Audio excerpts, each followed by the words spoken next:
by two emojis. So for me, maybe it would be heart because it's my first time featuring as a facilitator for Rubo's workshop. So I'm really excited and I feel very welcomed by all of you and all other facilitators and panelists. So really excited. And maybe the icon with the green seed growing, because really excited on the knowledge that we're going to discover in today's session. Okay, so I am seeing a lot of emojis right now. Yes, Yeah, most a of lot them are of people happy excited. or like Janet. Yes, Most how of do them you are feel right happy. now, Tanvir? I Yes, see you have, I'm yeah. yes, I'm very excited for the sessions, and I'm also I'm very energetic right now. With the youth peoples are joining us, so we are so energetic and we are happy, and I think it will be engaging sessions with the participants. So, and all the participants I am seeing they are happy. So it's wonderful to see everyone. Yes, yes. Thank you, Tanvir. I can see so much excitement in the comment section. I've just scrolled out and see a lot of people with like this supportive Yes. icon, and then the ones with like ideas, creative, and also running and heart emoji. Um, wow. Okay, from Deepesh, you feel excited and hungry, but more excited. Okay. I hope that this session will fill your hunger. Uh, Okay, thank you everyone. I've seen a lot and yes, okay, yes, a lot of exciting emojis. Okay, let's move on to the next slide. Let's see what we can discover after this. Okay, so this is the objectives of the workshop. I mean, not only for the attendees, but we also, as the facilitators, we also want that after this session, you can gain a lot of knowledge or just something new that you haven't heard it before. So for today's objectives, they are the first one together. I hope that we will together explore the concept of green jobs and implications for the future of jobs. So this may not be the existing ones, but it can also be the one that you are creating on your own. It can also be the future of jobs. The second one is to build youth capacity and knowledge for the green books and climate action. We hope that after this session, you will gain some of the knowledge how to get involved as a young change maker and climate enthusiast. And then for the third is that we hope these sessions will increase awareness about three pathways to pursue the green jobs. And which are three pathways? Stay tuned because I will mention it later on. And then the last one is that connect with like-minded young change makers that willing to pursue a green career, which is everyone in the room right now. So we really hope that you can make some friends during this session. Okay, next slide, please. Okay, this is the rules.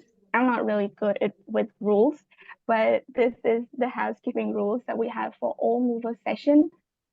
So the first one is that listen with attention and share with intention. We know that you have lots of stories that you want to share during the session, so feel free to share it in the comment section or raise your voice. The second thing is that suspend judgment because we're here to share. The third one is that to trust the process and the facilitator will try to do our best. And then um, the fourth one is feel free to share your feelings and reactions anytime to describe the emojis to describe how you're feeling at that time. Really looking forward to it. Um, And then the last one is that have fun and make a new friend. So set the goals for yourself and make a list one new friend after this session. Okay, move on to the next slide. Mm. Okay, after the end of this workshop, I'll be happy if. So these questions, we really looking forward to hear from you because this is um, your expectations, and we'll try our best to live up to that expectation. So please share in the chat section or raise your voice to me. At the end of this workshop, you'll be happy if, okay, fill in the blank. So, Tanvir, at the end of this workshop, what makes you happy? It will make me happy if I connect with the young minds and young change makers of this Asia Pacific region. So it will be a happy moment for me to know Yeah. about their journey and also about their activities they are currently doing now, and also the participants who are connecting with that. I think some of will connect through the LinkedIn or other profile. So it will be an happy moment for me. Mm, me too, me too. I hope that we'll all get to know all the young change makers throughout our sessions, our breakout room, and sharing from everyone. So reading everyone comments right now, feel free to share in your comment section. You'll be happy if blah blah blah at the end of this workshop.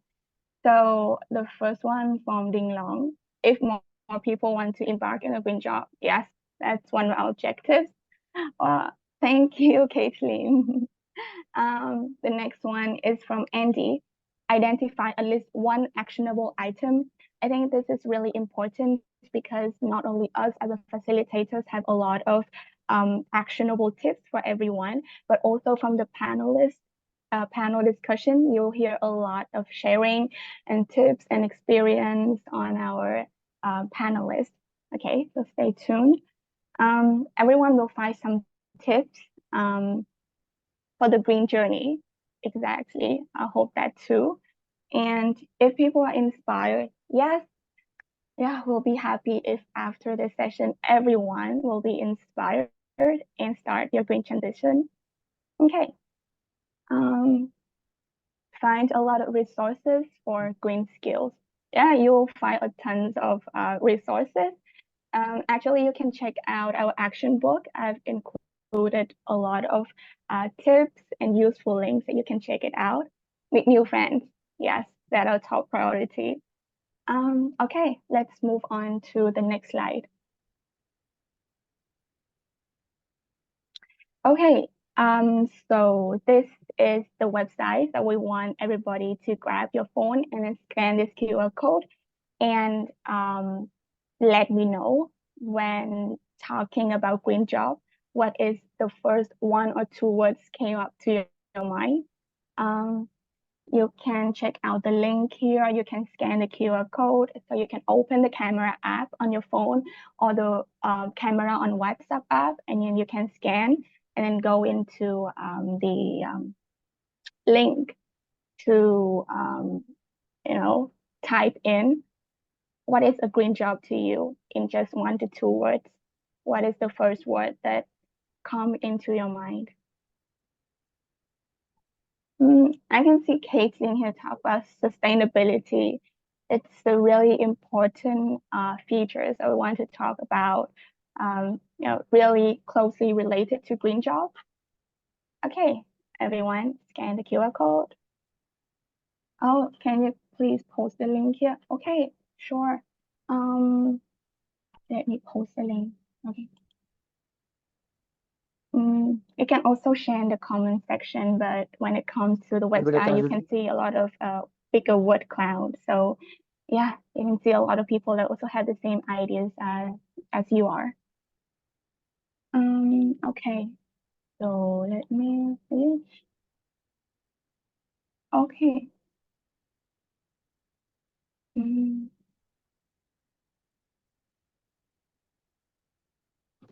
yes, you can click to this link in the chat section. So Yui, please help us to click in the link to see what people talk about green job. Thank you.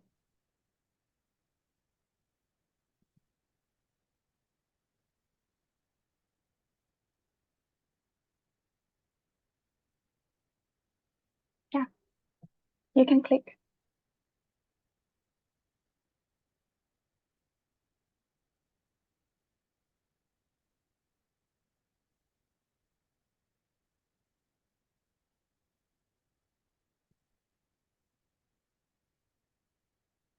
Okay, waiting for the results to see What are the words? Wow, I can see a lot of words right now. So the first one is sustainable. Wow, it's exactly what Kathleen has mentioned before. Collaboration, sustainable industries, eco, climate job, climate change. We'll talk about this later. Energy, carbon footprint. This was a keyword. This is the keyword that I will mention later. Happy, okay. Environment, sustainability, the job that I'm doing right now. Thank you. Collaboration, environmental friendly, exactly. A requirement for future conservation biodiversity. ESG.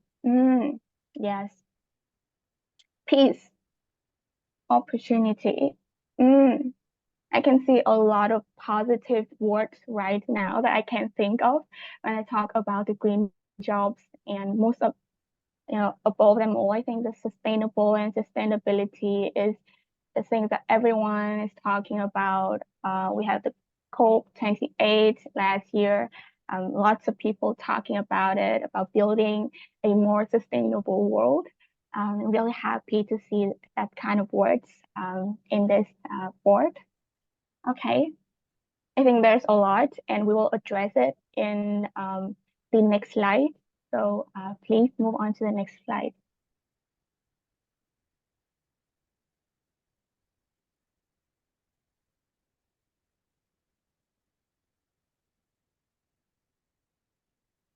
Okay, it's another another link. So this session is a very engaging one about the green jobs that we want to hear from all the young people. So as you can see, there are a lot of questions because we really want to hear from you. So the second question you can share with us in the comment section, or again scan the QR code. Can you share examples of green jobs? Okay, Tanvir, can you share some examples of like green jobs for you while waiting for people to scan and answer? I think I can share the examples of green jobs. Is that green job is basically the job that actually work for the betterment of the sustainability. I told this, and also is also include that the climate is not impacting by it, and also the moving forward. If I say that it should be or think about not only about the new jobs, it's also about the existing jobs can be green, like by practicing some moral good packaging or good message, and also the creating a sustainable product. So I think working with the change maker, this will make impact.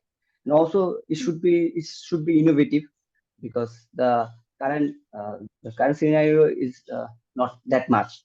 So I think some of the participants write on the chat box, like innovation manager or the smart agriculture educator, and also the Mm, converter, the build wind turbine, and mm, mm, also the Chin, like I don't Chin write that I don't know any green job, but I do know how to make waste sustainable. Yes, it's a very good idea. mm. Yes, exactly. I think there's a lot that we can think of that can be the example of green jobs. So I can see in the comment section right now that innovation manager, agriculture educator, um, yeah, also build a wind turbine, um, jobs that are contributing to environmental sustainability. Mm, can you share it? Okay, you can see the answers in the board right now. Um, any job can be a green job. I really love this. And as we will also discover later, how you can be greener in everything you do. So it's also a point. Waste to energy, recycling, yes, composting, sustainability manager, um, ESG auditor, yes, that's right. ESG analyst, climate advisor, farmers, yes, very traditional one, but it's an example of green job.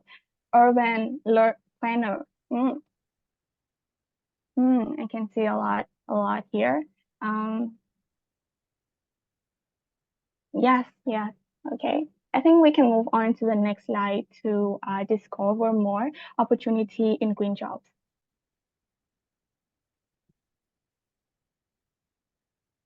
Okay, join the transition. So you may wonder how to start out your green journey and your green transition. Exactly, that's the thought that I have. When I was figuring out about green jobs, um, and actually, it's not that difficult as you think. So the green jobs, okay, are the paid work that contribute to preserving the environment, climate, and biodiversity. So there are three pathways, just simple three pathways that you can see right here. So let's discover the first one. So the first one is the green careers. The green careers is actually to work in an organization that addresses the green issues. So you can join the green transition and to have the green job by having a green career in an organization that have solutions and initiatives addressing green issues. So, for example, in the screen right here is an admin assistant at World Wildlife Fund. To give you a more visualized example, I think I would think of our co-partner today is YECAP. So a lot of people within YECAP, lots of my colleagues in YECAP are working to raise awareness towards the young people and address the green issues in local community by using youth empowerment and organizing a lot of workshops and also initiatives. You can also check their website out. Um, and also for the specific person, I would think of Lamaya Alam. So she is the Youth and Climate Action Fellowship Coordinator within the YECAP. And I think if you have joined our workshops before, you'll know her name. It's a example I can think of. And also Pepper. Pepper will join us later, the facilitator. And she is also a consultant working for UNDP right now, focusing on climate action and climate change and things like that. So it could be an example. Move on to the next one, which is greening jobs. So you can also involve along the way by working on a green issues in a non-green organization. So what is a non-green organization? I think it would be a just a normal company, a corporate. Like the example that we're having right now is a sustainability officer at Apple. So we all know that Apple sells iPads, iPhones, and things like that. But they also have a lot of initiatives and projects towards the green journey that contribute a lot to the local community. So working as a sustainability officer at Apple can also mean that you're working in green jobs. And this example actually reminds me of my friends who are working in the bank. So she is working as a working for a project named Green Loans. So you know that banks are giving a lot of loans for corporates, and what Green Loans is that they prioritize the loans that will help to build a sustainable project, sustainable constructions, housing, example like that. It can also be a greening job because we know that if you're in corporate right now, it's really hard for you to quit and things like that. It takes time. So I think you can start, getting involved by doing a small thing, like just go to your CSR department and then initiate some kind of project, the green project. It can start small within the organization. It can be just a project that encourage people to bring bottles to contain coffee instead of plastic. It should be the one. You can start small and then we'll move up to the bigger steps. Okay. So the third one is that the green entrepreneurship. So this one, it's very easy to understand, but maybe the hardest to work it out, but not that hard. So green entrepreneurship is to start your business that addresses green issues. Um, so as you know, if you know the youth collab project that we're having right now, we have a lot of green entrepreneurs around the APAC region who are working towards the green issues, problem solving it. And then the example we have here is the founder of Patagonia. Okay, so Patagonia is actually a clothing brand, and it's known as an outdoor and adventure wear brand that leads the way on taking care for our earth. So basically, a long time ago, the company has committed 1% of its revenue to conservation and restoration of the natural environment. They also donated more than $19 million in cash to environmental groups to make a difference, positively impact the local communities. And internally, they also have a lot of initiatives that transfer their supply chain system and delivery system to the greener one. Notably regarding materials, 87% of their apparel contains recycled material, and their organic cotton comes from generative farming practices. So you can also involve in the process by starting out your green entrepreneurship journey.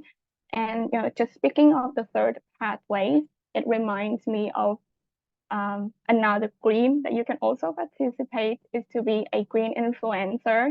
So if you check the YECAP social media, you can see that last week the Instagram account was taken over by Sochenda Aok. So she is a very inspiring green influencer with a lot of tips on how to start on zero waste, and how to start small. You can also become the green influencer to make a positive impact as a whole. Okay, let's move on to the next one. Okay, so from climate volunteer to green jobs practitioner, we know that the first steps are always hard. That's why movers are here for you. So just exactly like the normal movers progress. For the movers for climate, you can also start as a explorer in which you are discovering workshop sessions related to climate change and green jobs like this one. So basically, everyone that is in the room right now, you are a movers for climate explorer. That means you have already took your first step. Congratulations.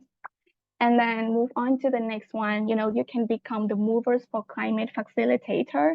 So when you have enough knowledge and you have participated in a lot of workshops, you can also sign up to become the movers for climate facilitator to share the knowledge with other young change makers, like in the We Summit. And yes, after these two steps, you can start exploring three pathways that I mentioned earlier. So it's green careers, it's greening jobs, and green entrepreneurship. By giving you this roadmap, we want to remind everyone that you can start small. And the fact that you have already started means that you are right now embarked on a journey to the greener world. So yes, really looking forward to your next steps towards the facilitators and explore your own pathway. Next slide, please. Okay, so we have three pathways, right? And we'll start with green entrepreneurship, then greening jobs, and green careers. Okay, so the first example of green entrepreneurship, the one who started business from scratch that I mentioned earlier, it's Mohammad Nofa. So he is actually a mover's partner, and he is now a founder and CEO of Carbon Add-ons. So as I researched about the company and the business model, and what really surprised me is that this carbon add-ons enable you to shop online without worrying about the climate change impact generated. So you know that we are all having a carbon footprint right, that are added to the air by some of our actions.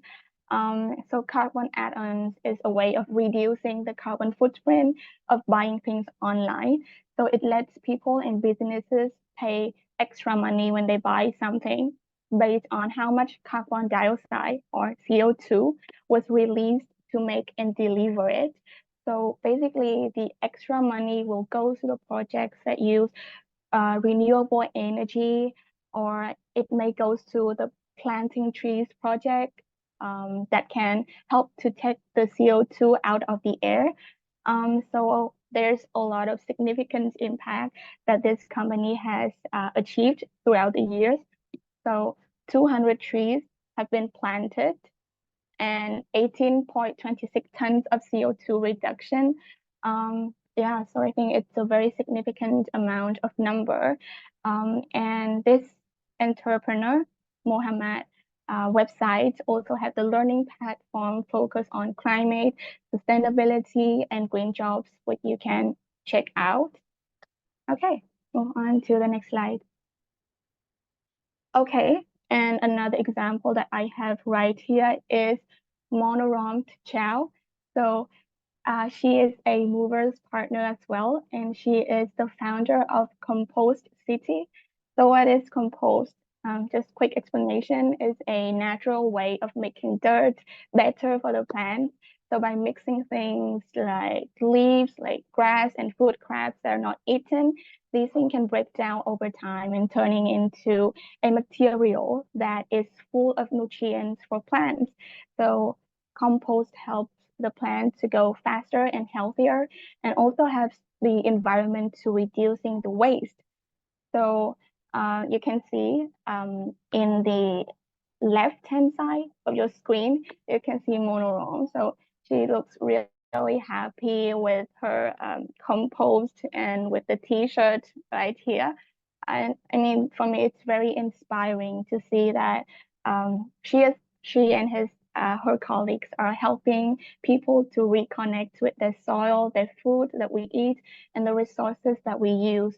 And the other thing that is special is that they're also providing the hands-on, fun, interactive environmental education workshops that you can join, focusing on composting and waste management and natural resources. So basically everything. So you don't really need to start out, having um, lots of technical knowledge and definitions of, these technical terms to be a green entrepreneur, but you can always start small by joining the hands-on workshop like this. And what is really special about the Compost City is that the founder, Monorom Chow, is also featured on the podcast by Ding Long. So you can also check it out at the comment section and hear from her very inspiring story. I've heard it, and it's really inspiring the way that she got into the green entrepreneurship journey. Okay, so next one. Okay, this is, I guess, the final slides of my facilitation. Is there anyone who is a green entrepreneur or you know someone who is? I think for the question, it may sound like if anyone knows someone who's an entrepreneur, it may be kind of like big terms, but if you have someone that you are inspired by or motivates you, you can also mention in the comment section. Tanvir, do you know anyone who is a green entrepreneur, or or you are a green entrepreneur already? You are on mute. Yes. Okay. I think we will learn from the participants who are actually right on. So actually, green entrepreneur is it's a new topic. As we know that the term is very new to the youth right now. So I think people are trying to do the in Bangladesh. I can say that there is some green entrepreneurs who are trying to do sustainable products, paper cups, others, and they're doing some projects like to collect the collect something from the plastics mm, and also the paper. So yes, this is someone I know. And there is a mm, company named Technoren who actually works sustainable products from the plastics, the new mm, plastics from this, the 3D printing modules. There's products I know. yeah, exactly. Personally, for me, I don't know many people who is a green entrepreneur, but a lot of people who has motivated me towards the journey. And actually, you can be the one. Okay, so I may know at least one person in this room will become a green entrepreneur. So promise me that, and I'll proudly to say that after my first movers workshop facilitation, someone will become a green entrepreneur. So it means a lot to me. Yes. So please share with us anyone that you know in the chat anytime. So yes, that it's all of my facilitation. And next one, oh, someone is a green entrepreneur. Oh, you're a green entrepreneur in your country. Maro, Maro. I'm sorry if I pronounce your name wrongly. Oh, Wonderful. wow, that's really great. Okay, so that is all of my section, my facilitation, and I'll pass it on to Tanvir, who has a lot to share with you next. Okay, thank you. Hi everyone, my name is Tanvi. So I will start the facilitators as I already introduced myself already. So moving to the next slide.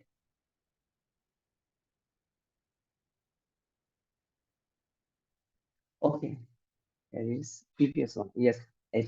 This is the example of greening job. As we can see, first of all, this is Maria. He's a mover and boy. And I think the screen is gone. Yes, again, we're back.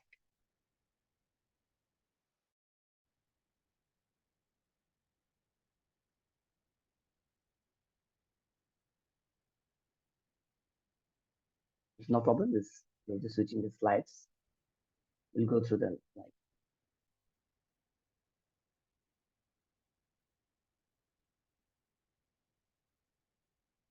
Yes, yes, Jude. So good. Okay, as earlier, yes. As earlier, we learned from the Jews that there is a three scopes is this green career, greening jobs, and greening entrepreneurship. So first of all, the Jews told us about the greening entrepreneurship, and also, and this time we will learn about the greening job. And the example we're sitting here is the Maria, is the movers and boy. And previously, he was an educator. He was previously in the primary school teacher and the global school advocate. And right now, he's a movers coordinator also. So, what is his main objective? The main missions he are doing is integrating the climate and environmental modules into the school curriculum, which is very connecting. Because if the young generation know about the climate and environmental, and they can create a new ideas or they can empower themselves also, because they will be the leader of the future for us. And also such as the movers workshops, waste and upcycling activities. Yes, movers workshops are basically regarding the to empowering youth for the sustainable what SDG activities. So also doing it is doing great in the SDG region. Also the waste and upselling activities, which is very crucial part as the greening job, because the waste is the biggest issues right now in this world. If we can if we can manage the waste perfectly, we can make our world better. Also, the upcycling activities is mentioning in it. So it's upcycling means that to do something uh, from the wasted. It's like the recycling process of the waste, or the betterment of the process. So moving to the next slide.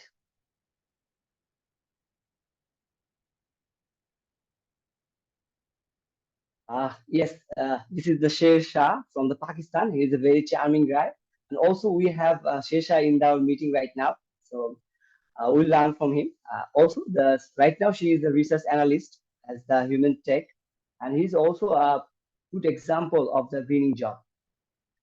So he's also the EK fellow. And also he's a mover, he's an extraordinary mover facilitator.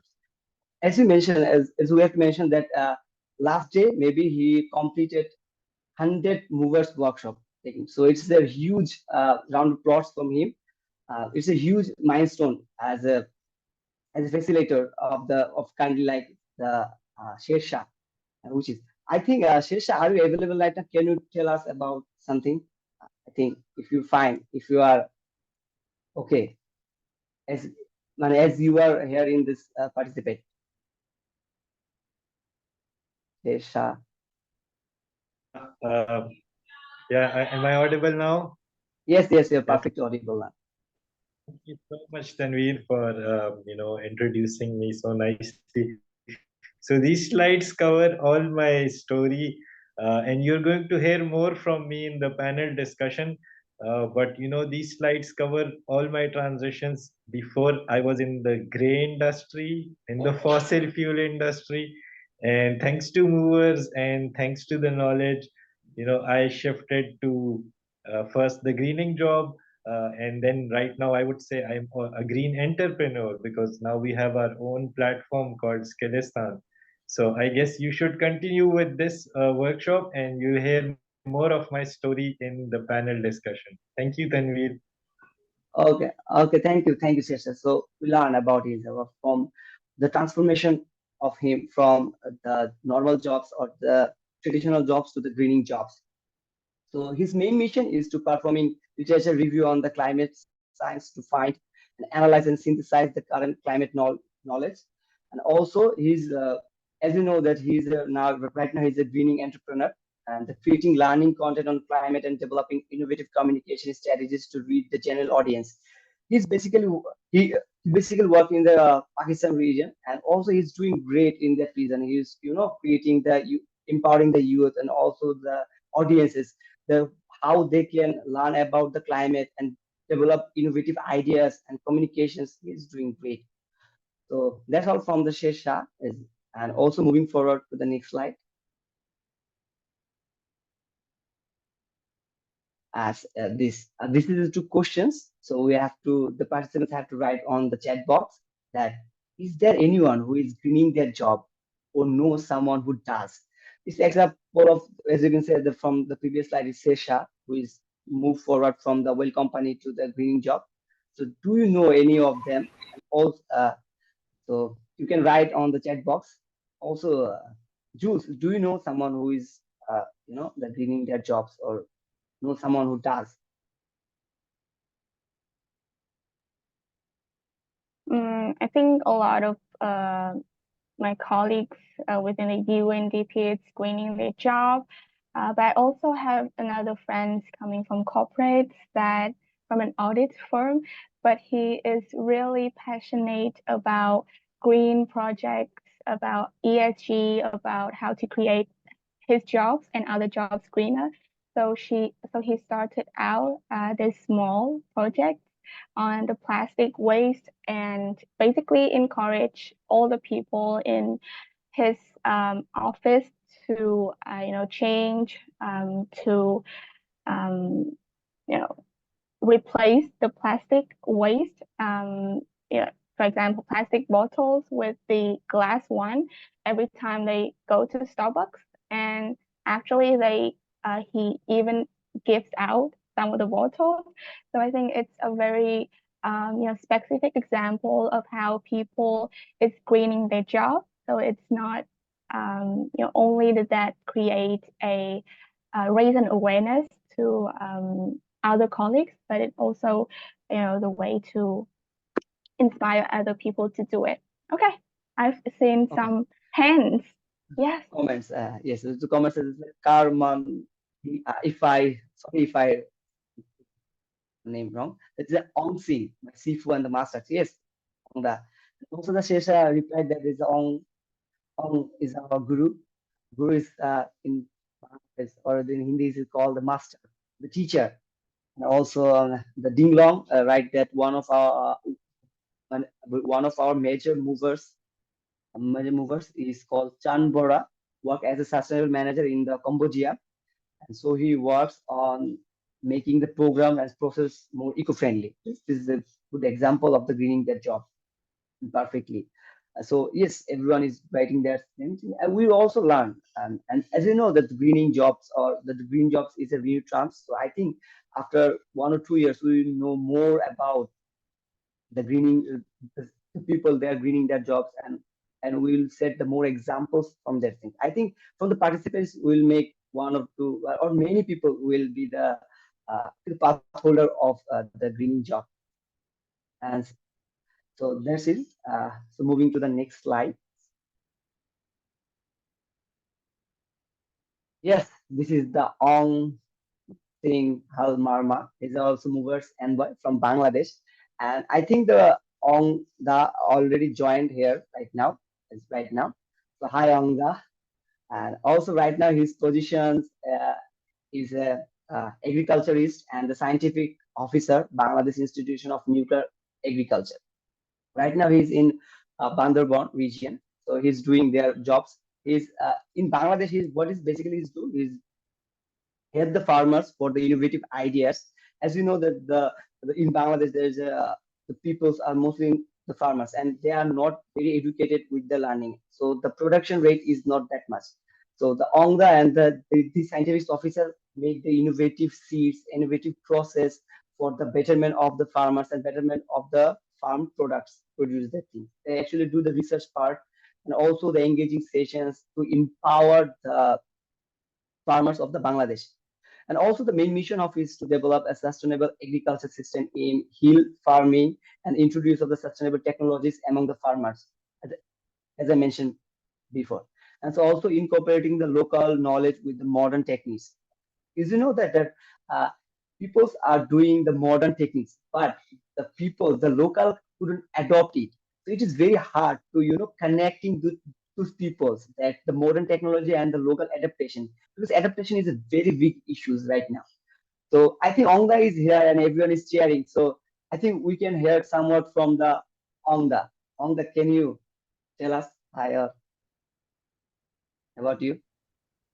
Thank you so much, Tanvir, for the floor, and hello everyone. Good afternoon. Thank you for the for the heads up and all the people who are cheering me. So I'm Ongsinla Marma. I'm from Bangladesh. Um, I'm working as a scientific officer, as a crop scientist at Bangladesh Institute of Nuclear Agriculture. We're basically working. I'm basically working to develop climate smart agriculture in hilly areas, especially working with the hill farmers and trying to collaborate the local technologies, local knowledges. I'm trying to collect the local knowledges to develop sustainable hill farming system and trying to incorporate with the modern techniques. And it's not my sole job. I'm also training the farmers, especially the young farmers, young people who wants to come to the these climate action platforms, who wants to uh, uh, uh, give their contribution to the agriculture specifically. I'm collecting their ideas, their knowledges. So building a bridge between the young and the old, generations. There will be an intergenerational knowledge transfer. Also, incorporating the modern techniques. It's a very tough job and challenging job, but I love challenging jobs, and I want to develop the agricultural system in Bangladesh, specifically the hill tracks. And very nice to have you, everyone. So back to you, Tanvir. Thank you. Yes, thank you, Ongda. It's a very nice and hearing from you. And also the participants are very excited about you, know more about you. Also, I think the Jing Long have mentioned that they have interviewed Ong Sing for the green jobs, and we can hear it from the YouTube link we already provided in the chat box. So you can learn more about the Ongda from this podcast or these interview sessions. So moving to the next slide. Yes, this is the Lamia Alam Apu, as everyone's favorite. He's a movers and boy, and also right now he is a youth and climate action fellow coordinator for YECAP and the Yale project at ENDP. So YECAP is basically the youth empowerment for climate action platform. It gives us the Asia Pacific youth to know about the climate, to know about the system, how the climate action should be occurred, and also the empowering to learn about the climate knowledge like climate justice, climate advocacy. They have to know about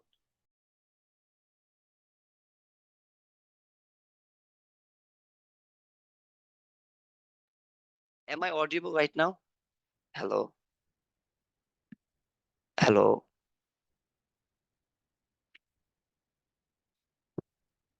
Hello? Yes, we can hear you. I sorry. Yeah, thanks. Thank you. So, uh, so as I mentioned, that he's also the AKF coordinator for the ACAP, and also he's now right now in the project of the EL project at UNDP. So yes, so EL project is basically the full name of this is Youth Environmental Living Labs, and so this program is basically provides the hands-on learning experience in the environmental science and sustainability for the youth, and participants works on the project that address the real-world environmental challenges in their communities, like how the environmental challenges they face in their areas. And the program aims to develop the next generation of environmental leaders and to create the leaders who can promoting the scientific literacy, social responsibility, and community engagement. So they actually create leaders who can be the change maker. And also the EL project is typically types for the workshop, field visiting, to field visit and etc. to connect or learn the use of the reason.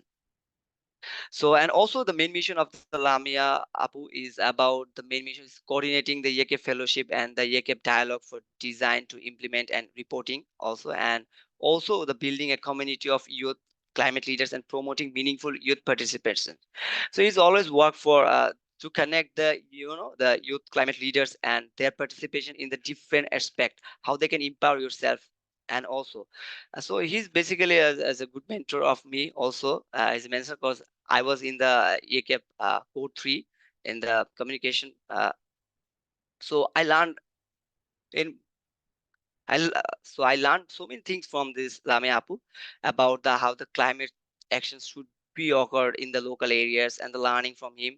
Her so it's a very as and I can say that right now he's working in the Malaysian UNDP also, and I think if the person is second that he's a very inspirational leaders for the most of them. So yes, this is it's like Taslima Akhtar, right? That Lamia Apu, my favorite person, and also Ong Sing that she's the boss. And yes, Lamia is Shesha, right? That Lamia is such an inspiration. So yes, everyone's is so passionate about it. So moving to the next slides. Yes, right now. So I this is very perfect slide for that. Like, are you currently following a green career? And also, do you know someone who does? So it's a very important questions for that. As we know, the learning uh, through this 1 hour sessions, we'll know about the green entrepreneurs, the green jobs, and the green persons who are pursuing the green career. So are you guys interested to to following the green career? And do you guys interested? So write below. So write down in the chat box that if you are interested to do more or do in the green career pathway, or also if you know someone who is connected with this. If you are interested, then you can write down on the chat box. Jules, do you know? Do you interested? I think you are in. Do you interested in green career? Yes, Shirsha, right? Yes, This yes. I Mm-mm. know someone from Dinglong. Yes, Ding Long. Yes, Ding Long. It's Yes, someone that I know who is following a green career. Can you share something, Ding Long? Are you there? Dinglo. Yes, yes, I'm here. Yeah, I think, I mean, thank you, Shasha. What can I say? No, I think, I mean, maybe the only thing I want to share is that, Movers program, when we started, it was mainly about SDGs and entrepreneurship. And we did more and more and more workshops. And the first thing we started to realize is every time, I mean, SDGs is a 17 it's quite broad, but all the time, I think half of the conversation will be about climate action. And it's when we realize, okay, if we want to be add value to the young people that we organize workshop with, we need to do more curriculums on climate action. So that's why we started doing movers for climate and climate action level 1, 2, 3, 4, 5, green jobs, life below water, biodiversity. It's because you told us you ask us to do so, but it's really that's not in our plan. It's just something we saw there was a need and could add value, and yeah, I think I share that because it is green career and all of that, right? I didn't specifically join to work on climate, but in the end, I work on climate because there was a need and because people ask. So yeah, that's a small anecdote and behind the scene story. Yes, thank you, Ding Long, for your words. I think the participants write on there. There's Alina. Yes, I am a sustainable program manager, and also me and a lot of friends uh, also are looking forward for the green career. Also, the Karman Jin. If sorry if I pronounce your name wrongly. I am half because I'm helping my colleagues to promote their work on social media with the Malaysian UNDP. Yes, we are doing great at that time. Jules, okay. So also someone like Tinto Razan from the Philippines that the Lumineers presented were just like to me the last October after hearing some of them in the breakout sessions. I would appreciate it. So it's a very long message from it. Uh, that's it. So yes, we can nest that we are looking forward for the green career and also someone give their examples. So moving to the next slide, we'll do have a very engaging session right now. Yes, this is the case study. This is the case study about the workshop. So if I will read out this case study and you can write your ideas in the chat box perfectly. That's Mr. Lamia Alam. Mrs. Lamia Alam started a company that makes and sells healthy cookies across the country. She attended 5 Movers for Climate workshop, and her main takeaway is to transform her company so that it contributes to climate actions. So, and what are all the actions that she could implement within her company? So you can write down that as they are selling the cookies across the country. So how, as you mentioned, that she attended 5 Movers workshop. So he learned about the climate activities, or climate learn about the climate knowledge and climate advocacy. So he she can improve or she can idealize his her idea on the company. So write down the ideas she can contribute to the company, and we'll learn the ideas from you. Jules, can you say some of the ideas that Lamia could, apply to the company?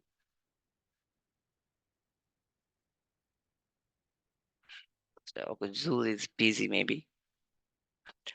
Yes, Ding Long is right that eco-friendly packaging. Yes, that's right. Set up recycling bin is for car month and delivery by bicycle. Yes, it's very eco-friendly terms. Lamia should is Elena is Lamia should measure her baseline electricity and water emission, and also she should identify options for her shipping to more green since she's sent across the country.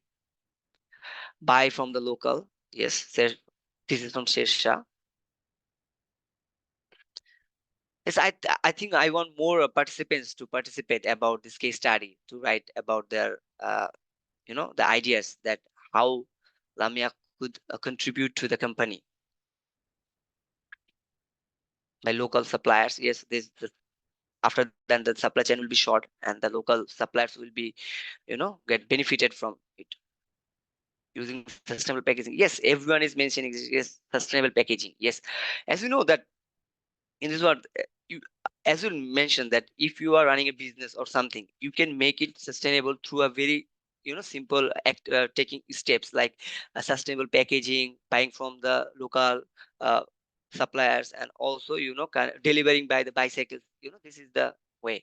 So this is the way you can connect your business, making and making the business uh, perfect for the green career. So yes, thank you everyone for the participating in the case study one. And yes, Elena write that hire from the local communities, maybe mothers working from the home, so we can unlock the economic values and less emission to since it's work for from home.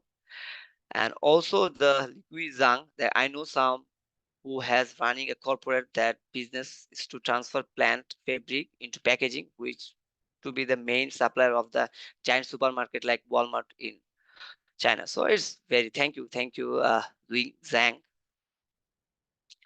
So yeah, everyone will learn about that. How can we make our places more sustainable or the green? So moving to the case study number 2. As well as Mrs. Lamia Alam is a senior digital marketing consultant in a prestigious advertising company. She loves her job. She attended 5 hours for climate workshop, and then she realized she had like to contribute to the climate agenda through her work. So what could she do to green her existing work and make it climate oriented? So she's working in a advertising company which do basically the marketing for B2B company. So how can she contribute the company through his knowledge in the climate, as he a- as we- as we mentioned, she attended 5 movers for climate workshops. So someone is writing. So what do you think, Jules? How can Lamia you know make good for the company? Can you tell us some ideas, Jules? Sure. I think a lot of people mention in the comment section that make fun facts videos. I think it's also a very good point that she can run her own campaign, throughout, for example, one product that she is working on, but focusing on the greener side so that people will have the awareness about the climate action and make it more personalized, how people can all get involved in the process. And I think, yes, they can also, mentor the climate organizations, like Ding Long said, because a lot of organizations has a lot of expertise in the field, but they haven't quite know how to advertise it. So it will be really helpful if she can use her knowledge to, mentor the organizations, can be the consultant to these organizations as well. And yes, like Aline said, she can also be an influencer online, um, so that raise the awareness how to care the planet online on social media. Yeah. Mm. How about you, Yes, as Tanvir? What also do you think? What do you think? as I think that in Bangladesh also she can do a promotion, like if you buy a product for a company, then they will plant a tree. This this could be a campaign for a company, as you know that they are making Mm, advertising for the company. So mm, this will good that's how she can connect with his company. And mm, also mm, and doing as you mentioned, the company could do uh, a sustainable packaging, and mm, they are mentioning it. And also they could share the climate leaders of the local leaders, the how can they're connecting. So the showing them, also the making a storyline of vulnerable peoples who are affected by the climate disasters. And yes, by doing innovative ideas, I let's see the how the participants write on the chat box. Let's read it out.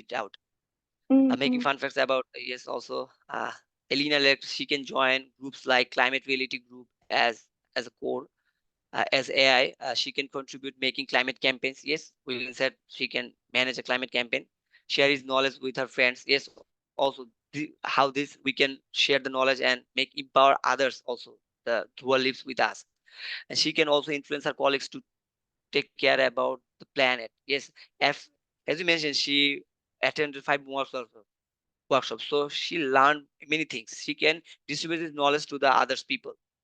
And also, Sersha right that as she will be having many clients, she can promote campaigns that are for the green space. Yes, she can also, she can also apply his theory to the clients for the betterment of the world.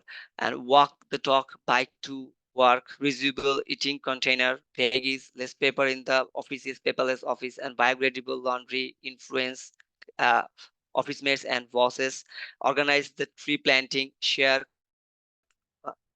cleaning and info campaign. Yes, there's the Chinto version from Philippines, right? Many things. And it's a bold step for to reject the polluting clients who are destroying the climate. You have to reject, and she can actually tell the advertising companies that these the people they are doing bad, so you can reject the polluting clients. Yes. And also Dinglong from like that, yes, as a senior she must has influence in the company. Yes, she has influence and she can do it. She has the power. Also the Hira, like crafting simple and engaging reels, creating awareness. Yes, reels is very important for, as you know that TikTok and the reels are getting more famous in right now in the social media. So by creating simple and engaging reels, creating awareness about simple steps which can individual can take to the preserve environment. And also the, yes, also Hira Khalil, right, that Hira Khalil, right, that's promoting bio-friendly products, and which is very good. And also Taslima Akhtar, like she can organize climate campaign and promotion. Yes, by local. Excellent. Thank you, everyone. You are doing great and write so many things about this case study too. So yes, everyone. So moving to the next slide. So I think this part is from our here's Guru facilitators from the paper. She will guide you to the next slides. So paper, are you here? Yes, I'm finally here. Thanks so much, Danveer. Eh, Um, Okay. So the sorry, floor is yours everybody. now. Yes, thanks, Danveer. So sorry, I was in and out for the earlier sessions. My internet is currently being wonky, as I'm sure everybody has experienced. But I didn't get to do a quick introduction earlier, so let me reintroduce myself before I continue the slides, the workshop that we have. So my name is Pepper, as you know. My pronouns are she and her, and I actually focus a lot on green jobs together with Dinlong, with Lamea, and everyone else in the Yakup team.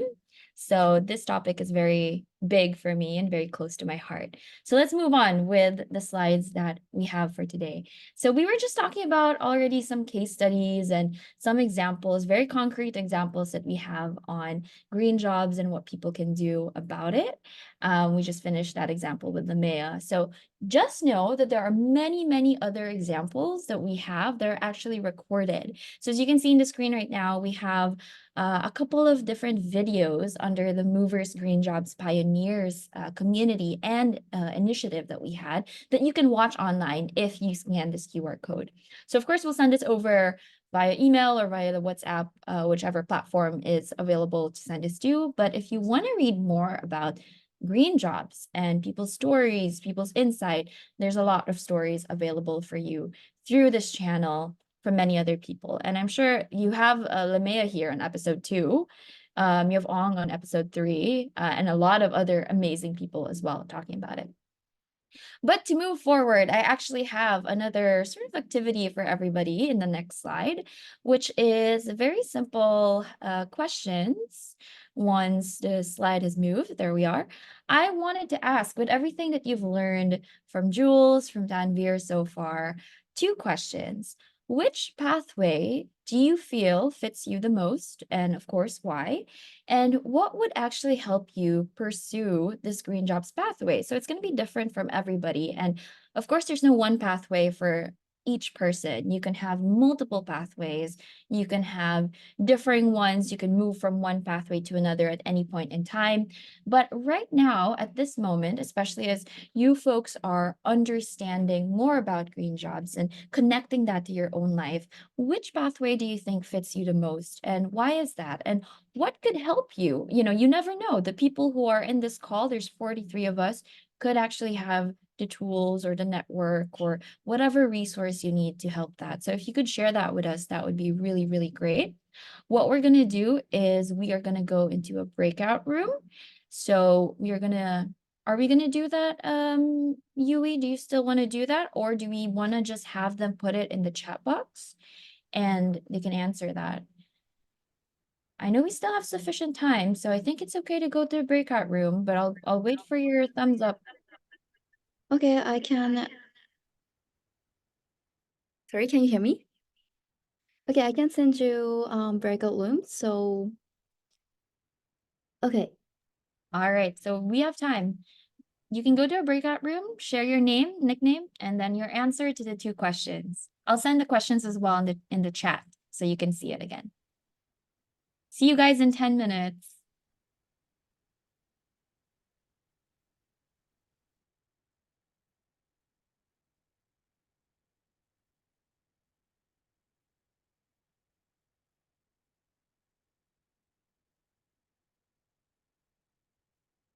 Canvir, can you make me a co-host so I can send the question to everybody? Okay, I maybe. Sorry, I think you can do it. Yes. All right, no worries. I can make you the co-host. Perfect, thanks so much. For those that are unable to go to a breakout room, maybe your internet doesn't allow it either, just like mine, no worries. You can also just put it in the chat box later. You can answer it on your own. If you're maybe commuting or you were finishing something up, that's totally fine. In the meantime, I believe I have the capacity to send the questions in the breakout rooms.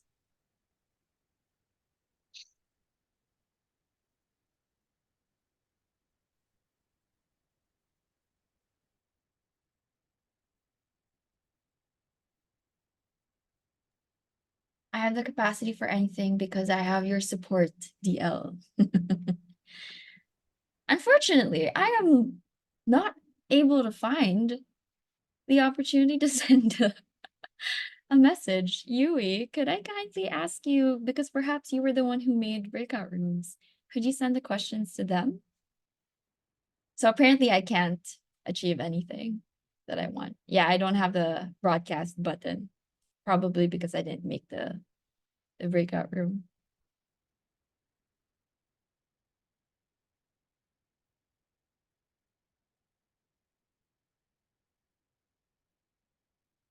Some people are coming in and out. I'm sure it's an internet issue.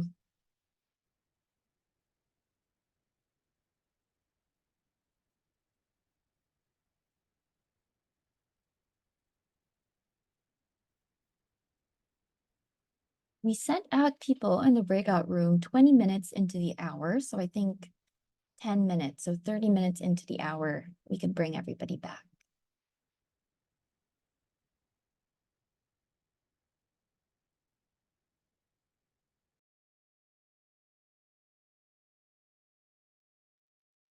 I'm sorry, but I joined a breakout room 3 but no one in the room. Can you assign me for another room? Oh I no, joined. for sure, for sure. Yeah. Yui, could you?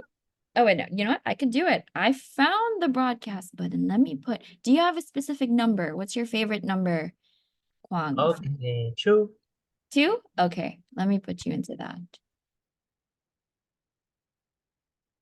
Unassigned.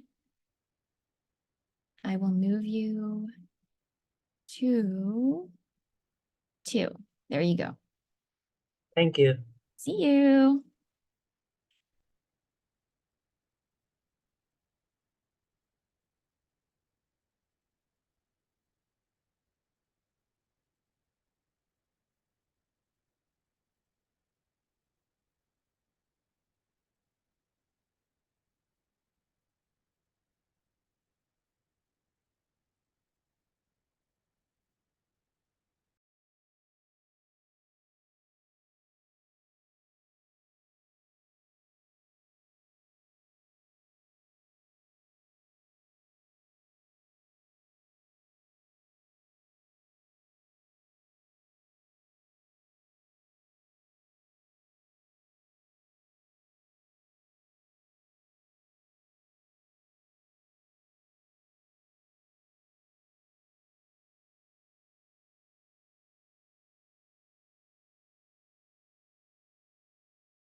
Okay, we have 1 minute left. Is everybody coming back?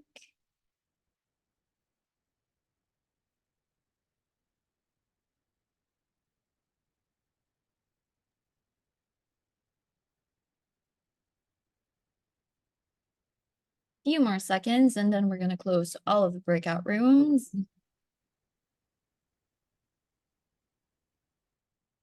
Could we start resharing the slides again, Yui? Okay. Awesome.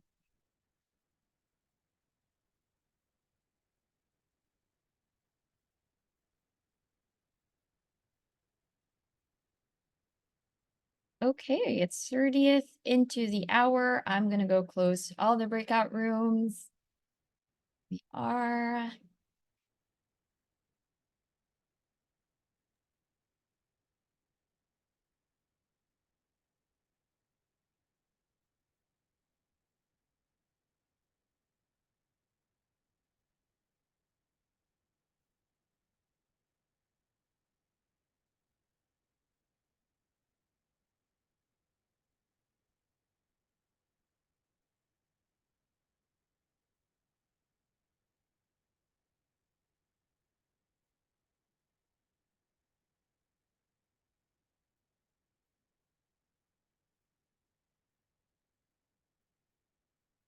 Welcome back, everybody. Just waiting for a couple more people to come back from the breakout rooms. I hope you had a good time speaking with one another. I know 10 minutes. We have Caitlin doing like a big nod. That's awesome. I assume you have a lot to share, Caitlin, but I hope everybody had a good time speaking to one another. It's always too short. Even if we did it 20 minutes, it's still going to be too short. So hopefully at some point we'll actually be able to do a longer session. But as people come back, I want to remind you that the question we asked you for the breakout room was which pathway fits you the most and why, maybe at this point in time in a personal level, and what would help you pursue this green jobs pathway or these green jobs pathways. So does anybody, as usual, want to unmute and share a little bit of their answer? Or if you want to put your answer, we nominate Caitlin. If anybody wants to put their answer in the chat box, feel free to do so if you can't speak at the moment. But as Caitlin already has her hand up and was already nominated by the team, do you want to go ahead, Caitlin, and share a Yes, little? Pepper, yes, thank you so much. Yeah, apa kabar semua? 大家好, hello everyone. My name is Caitlin. I'm from Malaysia and still it's Chinese New Year, so I just want to wish everyone Happy Lunar New Year. Selamat Tahun Baru Cina. 新年快乐，开心龙龙威. So yeah, we just go into the point that my team and we actually share about microbiology and about what Shersa is doing, and one of the members did. He is like going into something into green opportunities. And I think I just want to quickly to summarize all our discussion is that I think no matter which passion we are going in, always starts from home. And we can see like youth always like blindly following that, I just want to follow this, I want to follow this. And when they follow this, we always often forget to ask ourselves, hey, am I doing the right thing? Is this my passion? Is this the passion I'm going for? And I see, and what we can see in youth now, there's not just in Malaysia, but everywhere in the world, because youths are always easily influenced by their peers and friends, and they never really think about what they want to do in this green job sustainability. So I think it's important personally, and my team members also agree that we need to always start from home. When we start from home, we can influence our friends, our family, and also the bigger thing, the movers community. So that is all from me, and I'll pass it back to Pepper to nominate everyone. Thank you, Caitlin. That's amazing. That's a really good point that you guys are making, where just like this exercise in the breakout room, you want to be able to step back and see what's personally important to you and what's something that you're actually genuinely interested in and not just following what's trend or what's popular at the moment. So it's exercises like this to remind you of that, because it seems like it's common sense, but when you're working in the green jobs or sustainability ecosystem, it's easy to forget. Thanks so much, Caitlin and teammates. Hyra or Hira, would you like to go next? Hi guys. Hi everyone. First of all, thanks for the lovely session. It was very informative. And this is Hira. I'm from Pakistan and I'm working with a firm which works for the incubation and referential service of businesses, especially we launch different programs for startups and we ensure that all the businesses, the startups especially, have the ESG model embedded in their business models so that they can go towards the a greener version of the businesses. So the pathway which fits me would be the entrepreneurship side and ensuring that the sustainability and the ESG model is integrated in their businesses would be one of the ways which can help us create more green jobs and greener businesses for conservation of environment, especially in Pakistan, because the climate issue has been like it has been a disaster in Pakistan nowadays, and the sudden changes in climate and it's kind of responsibility for us to take quick and certain actions to combat it as soon as possible. Otherwise, the no situation is going to be even worse. So that is something I have been doing, and that is something which fuels my passion towards the sustainability and climate action in terms. Thank you all. That's awesome. Thanks so much, Hira or Hira. Let me know how to pronounce your name so I can make sure to honor that. But that's Hira. a good point. Hira Okay. means, Hira is diamond. So yeah, you can call me diamond if it's my name is difficult for you to pronounce. I love that. Maybe we should call you a diamond. But that's awesome. Thanks so much for sharing that. Again, driving home the point that you want to be able to take a step back and really make sure that what you're doing is something that, like what Caitlin was saying, is close to home, something that's relevant to your own context, to your own city, to your own environment, but also something that's important to you. And apparently Hira has been able to find that for themselves as well. I saw one more hand, which we do have space for one more sharing. Does that person want to raise their hand again, or they feel that they should just put in? There we go. We have Elaine. Yes. So I'm Elaine. I'm actually the sustainability program manager. So during the discussion, I was partnered with a student who's currently also studying in college in microbiology. I myself am a biology major, but I've been working in the field of sustainability for 7 years or so. So I guess my takeaway for our discussion is that people have some sort of starting passion. The partner I had is also from the Philippines, but he's interested in agriculture for now. And that what he finds that he's exposing himself in order to build his credentials to things like this, youth engagements. And I also share that when I was in university, I actually attended a lot of UNFPA events. And during my 7 years of work in sustainability, I've already worked with UNDP in the Philippines before. And green jobs and sustainability is really closely linked to my heart.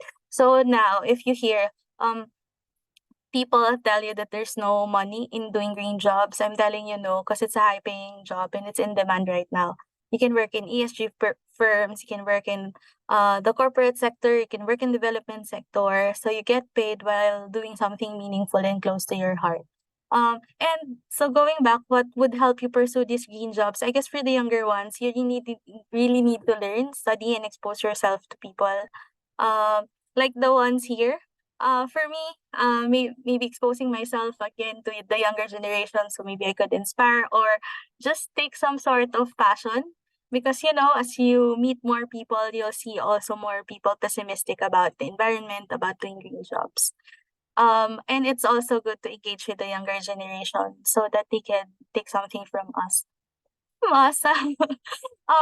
But doing a green job is very fulfilling. I must tell you, it will not be easy, but if you would like to do the green jobs, then you need to really learn not only theoretical knowledge like reading from the books or from articles, but really exposing yourself to situations that will force you to think through. Like for example, do you know how many reams of paper one tree can produce? And how many have you consumed in a year or so during your life? and how many trees do you need to plant. Theoretical things like this relating to practical life is already green.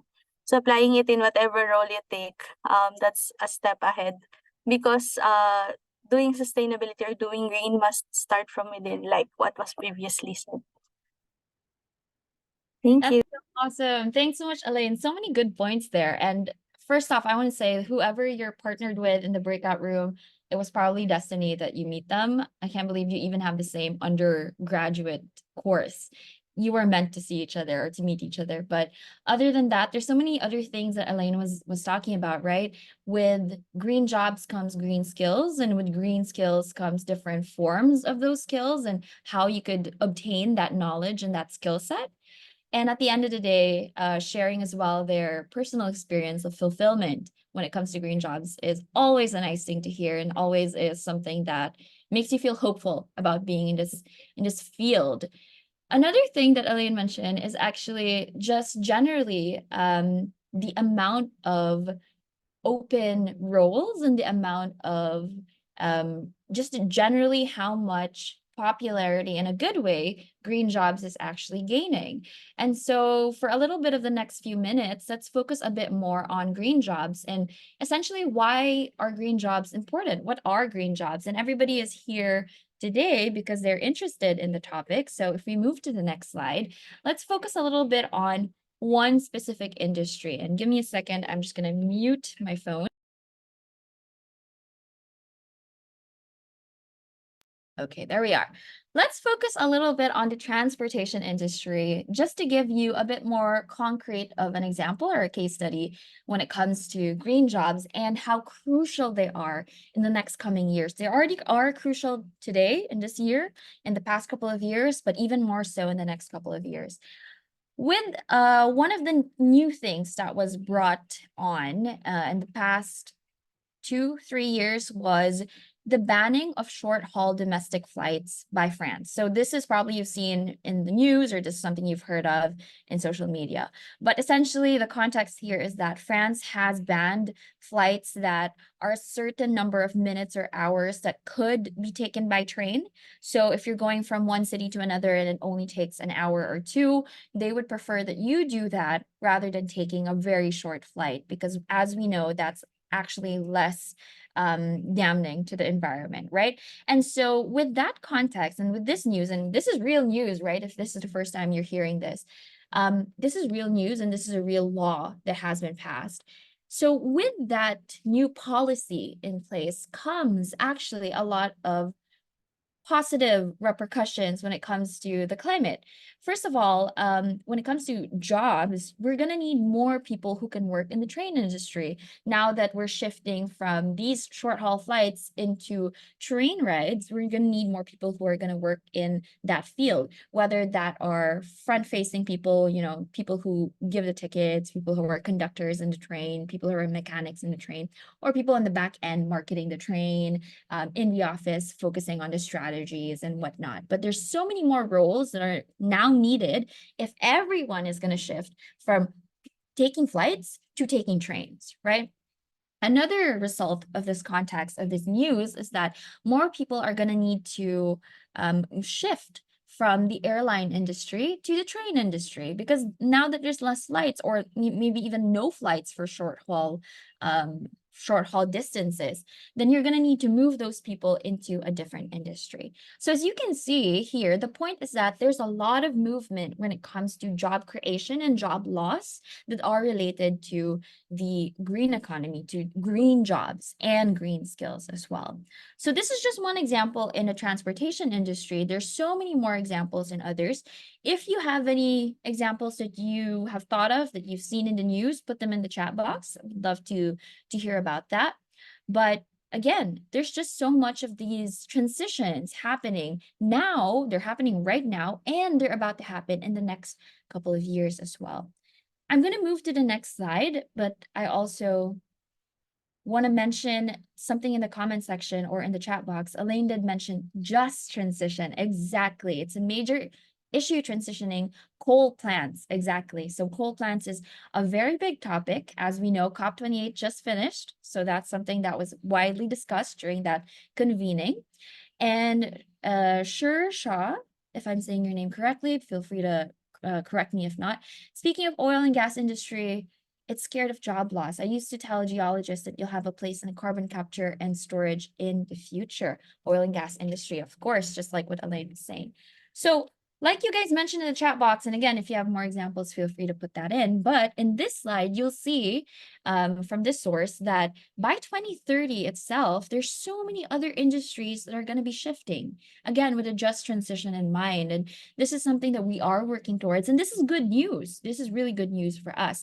Well, what this also means is that industries such as recycling, solar energy, deforestation, all of these things that you see on the screen would mean job losses, but also job creation. So there's a lot of ways that you can think about this, and you can apply it to the way that you see the future of work. But it's just very interesting how many of these industries are already transforming right now, and what that means for us and for you, for those who are maybe looking to transition or maybe looking to be part of the workforce, right? So in the next slide, let me tell you about what that means for us, right? So how is this relevant to me now that I know that there's shifts in oil and gas and transportation? Well, there are a couple of things that you need to keep in mind that was mentioned earlier. When you're looking to go into or transition into or transform your career into one that is under a green jobs heading or umbrella, you're going to need to think about green skills. And there are different types of green skills that you're going to need in being part of the green economy. The first type is something that we call green restructuring. So in the previous slide, you see that all of the many industries that are shifting are going to need new restructured roles within those industries, within those companies that are focused on decarbonization of polluting sectors.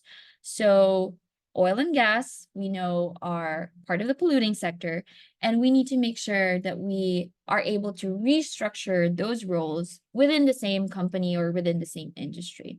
So if you're already working on that field, then you will expect that there is going to be some restructuring needed. Perhaps none of us are in that field just now, but people who are need to have that in mind. Another thing that is very relevant to all of us is that this shift is resulting in the creation of new professions. So very new jobs. And perhaps you've seen that statistic or that research that was done quite recently that more than 60% of the jobs that exist today are still going to be transformed, and that there's actually a lot more jobs out there that are still being created because of this shift, because of this transformation, this just transition. And so as you can see, emergence of new jobs, new qualifications, things like solar energy technician, they didn't exist before, but they are going to exist now in the next couple of years. So we need to anticipate that there's going to be so much more jobs that are new, so much more roles and titles. And then, of course, lastly, there's also the greening of existing jobs. So jobs that are already in place at the moment, maybe not in the decarbonization industry, maybe in a different industry, things like marketing, things like teaching, that are currently existing but need to be greened even more. So the greening of existing jobs. So traditional sectors adapting to the new context and the new policies that we have in place when it comes to the environment. So there's different kinds of ways that jobs may be made green, but the most important statistic that you need to know and that you need to remember is that this is happening, and it will happen continuously for the future. And so you can find solace in the fact that we're gonna have more green jobs, but that we also need more green skills from everybody. So that's the point that we're trying to make here. Now, in the next slide, I believe we're going to go back to an example, a very specific example on transportation once again. If we could move to the next slide. And let me look at the chat box in the meantime. There's so much discussion happening here. Let's see, a lot of examples from your own context. In Malaysia, people are still burning papers in temples. Interesting. Renewable natural gas. Very interesting discussion happening here about gas. And Shersha does drive home the point that there's a high demand for ESG skills. Yeah, if you're looking at all these platforms like LinkedIn, there's not only just a big need to hire people, but a big need to hire people with green skills. So we're seeing that trajectory where companies actually need employees who have the green skills to fit into their organizations.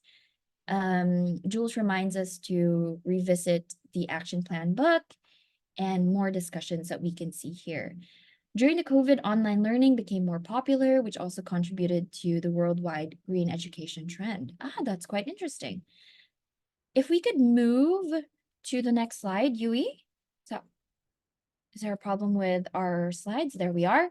Elaine does mention keywords for roles, ESG, sustainability. Exactly. Most of the time, there's even a category, if you've been to LinkedIn jobs, this wasn't existing before, there's a category now for green jobs in the job section. So that's new. They've introduced that because of that statistic that they found in their study. Now, if we could focus a bit more on bicycles, we know that more and more people use bicycles nowadays in many different ways and forms, and maybe even differently from your own country. But how does that transform other sectors in the economy and create new job opportunities? That is our question for today. Now, I know we're a little bit short on time, actually. So if you could put your answers in the chat box, how do you think, the question is, how do you think the usage of bicycles and the prominence of that usage nowadays transform sectors in the economy? So maybe this is a little bit of a giveaway, but as we know, more people are using bicycles in their commutes. So that could be one way, you know, people going to office, people going to schools. If you have examples of that, put them in the chat box. What are some ways that people are using bicycles nowadays? Any way that you can think of. Maybe it's something from your own country, from your school, from your work. How are people using bicycles? And how is that? We're going to discuss how that's transforming everything in the green ecosystem, right? So some people just mentioned delivery services. Exactly. A lot of food delivery systems, companies are now using bicycles for their riders rather than motorcycles or cars. Exercising using bicycles. Yeah, a lot more communities are made nowadays because of the exercising, the need for bicycle as a form of exercise. Bike sharing apps and associated jobs. Exactly, bike sharing. When you're doing any tourist attraction, you're going to any tourist attraction in a country, or maybe just generally in a city, you see that there's a lot of bike sharing opportunities or companies who are doing that service nowadays. We also have Nurarni sharing that improved infrastructure development, like bike lanes. Of course, with the demand for bikes comes, of course, the need for infrastructure and the development of the urban setting as well. So I'm going to move on and ask Yui to click the next slide so that we could see the answers of how is this transforming sectors in the economy. A lot of this you guys have already mentioned: daily commute, transportation, going from one place to another, the industry. So more bicycle use means more purchasing, more need for bicycles. Maintenance, a lot more people are using bicycles that are different from typical bicycles. We have bicycles now that actually can be used for many different purposes, and we need maintenance personnel to be able to cater to that. Logistics and delivery, we mentioned that. Tourism and travel. Infrastructure, very, very important as well, and retail. So again, like the point here is really just to drive home the fact that these green jobs, even in just one industry alone, is going to result in so many opportunities for us to move into it, whether that's, again, a new job that needs to be created or a job that has to be, is being greened at the moment. And so in the next slide, let me share with you a couple of statistics or facts that are very important for us to remember. So if you could move to the next slide, Yui, and some people are also saying food delivery via bicycle. Yes, exactly, Mohammed. Making the air more clean is important. Exactly. Also help to release the pressure of youth employment in their initial stage of career after graduation. Exactly. So a lot more students, maybe some of you can expect this, are going to be exposed to that massive increase of green jobs. And with that comes the fact that currently the demand for green jobs matches the supply. So the amount of people with the green skills, with the background to be part of the green jobs is still equalized, but the 5-year projection shows that demand will outstrip the supply. So meaning that there's going to be way more demand for people working on green jobs, working those with green skills in the next 5 years, because we are at 2024 and we have a lot of objectives that we want to reach by 2023. And that therefore a lot more people need to have their hands in this work and all hands on deck for it. So there is an urgent need for the workforce to level up their green skills, which is why we're very, very glad that you folks are here in this call today. Now, let me share with you a little bit more information if you aren't convinced enough that you need to be in this sector, that you need to convince other people. In the next slide, we have a report by LinkedIn. LinkedIn is doing a lot of studies on green jobs, of course, because they're a platform for that purpose.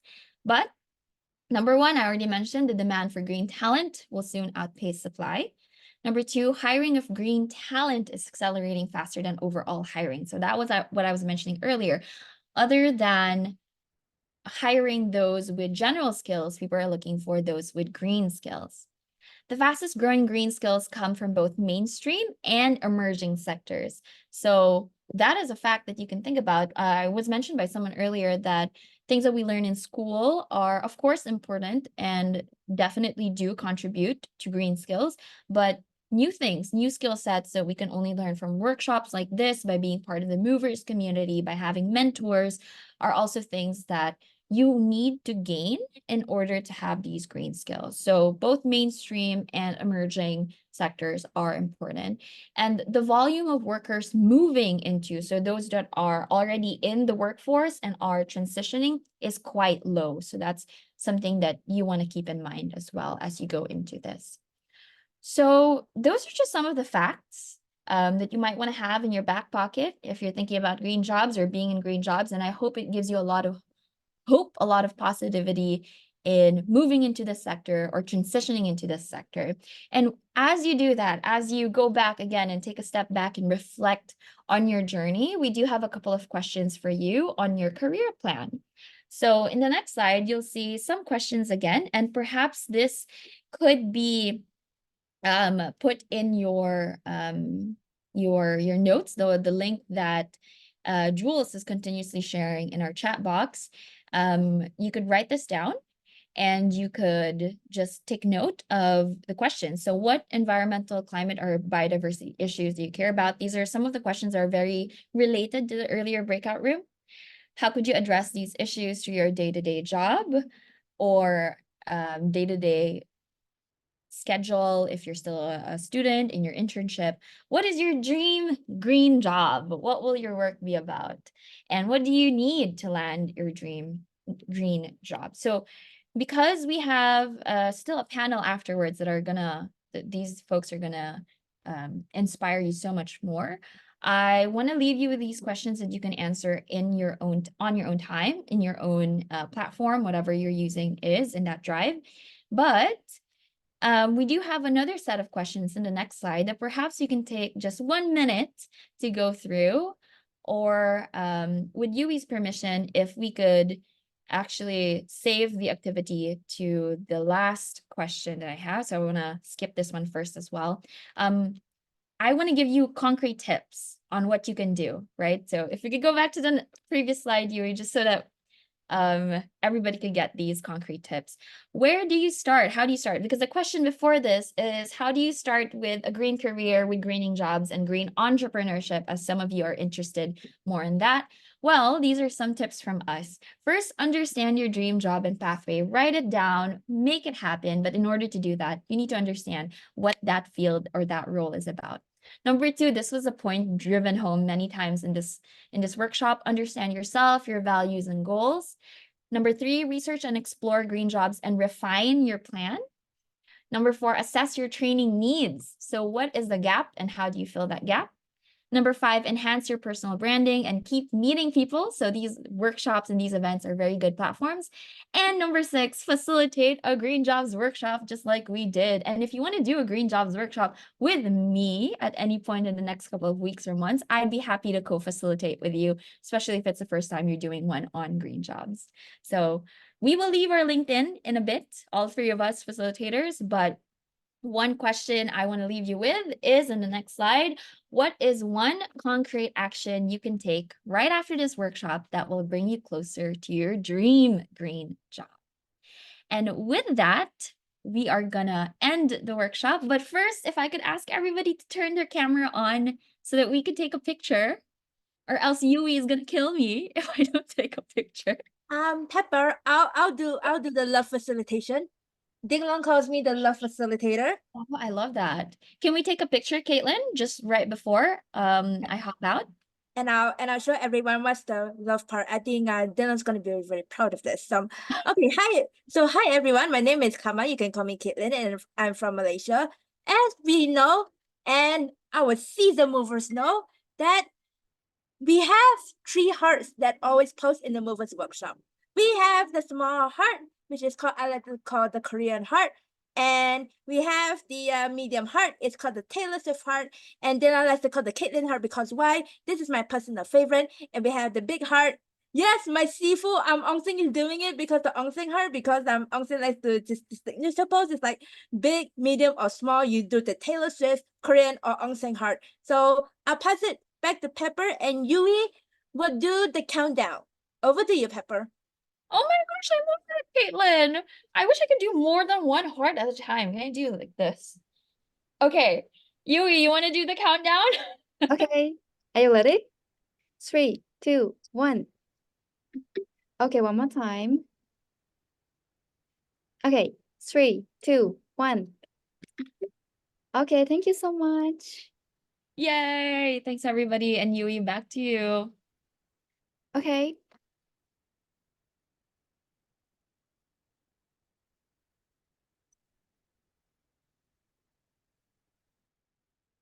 Okay, so thank you so much for amazing facilitate. Peppers is you're so professional about green jobs, and then Endeavor gives us a lot of information, and it is first time to facilitate for Tongwon, but it was so great. So please send them big clap in the reaction. And I'm also really happy that many people share your opinion and insight after very good rooms and in the chat box as well. And this is most exciting part of movers. So, and in this workshop, I think we learned about we have three pathways for the green journey, green careers, green jobs, and green entrepreneurship, and also why the green jobs is really important for us. And also we can already meet some young leaders follow the green careers, such as Shisha and Aunsin. Thank you, boss. But we cannot stop this because green journey is not easy. So next we have amazing panel. You can meet green entrepreneurs across Asia and Pacific region. But before going to the panel, we have a quick break time. So let's meet 5 minutes later. Thank you. Yeah, Yui, I'll put the music on. Okay, sure.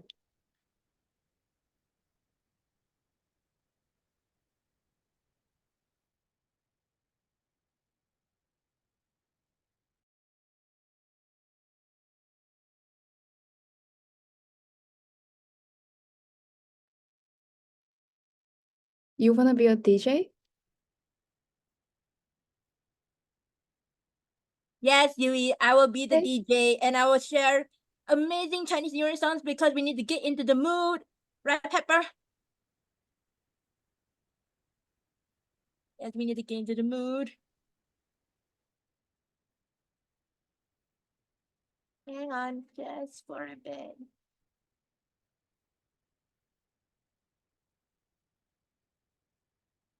Mm.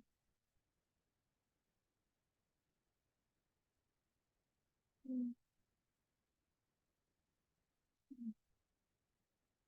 Ah.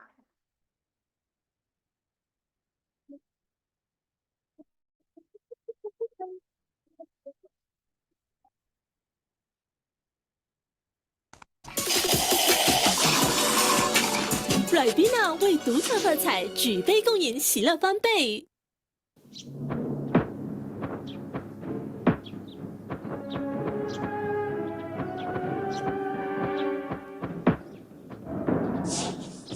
祝你有个龙龙的龙龙发财，祝你有个龙龙的龙龙精彩，祝你有个龙龙发财，祝你龙运来。顺风轻轻吹在我的脸，期待的时刻又在眼前。晨晨换来许多好人缘，祝福统统送到家门前。少林师傅说，立地要成佛，只做最终得到什么？在外劳碌奔波，追求快乐的我，孩子赶快赶快赶快赶快回家了。祝你有个龙龙的龙龙发财，祝你有个龙龙的龙龙精彩，祝你有个龙龙发财，祝你龙运来。祝你有个龙龙的龙龙发财，祝你有个 very 新的龙龙身材，祝你龙龙好运来，龙龙好运来。丰收成果终于要实现，春节团聚会发礼物别。新新毛新鲜新纪元，好事当然和我选一选。少林师傅说，立地要成佛，只做最终得到什么？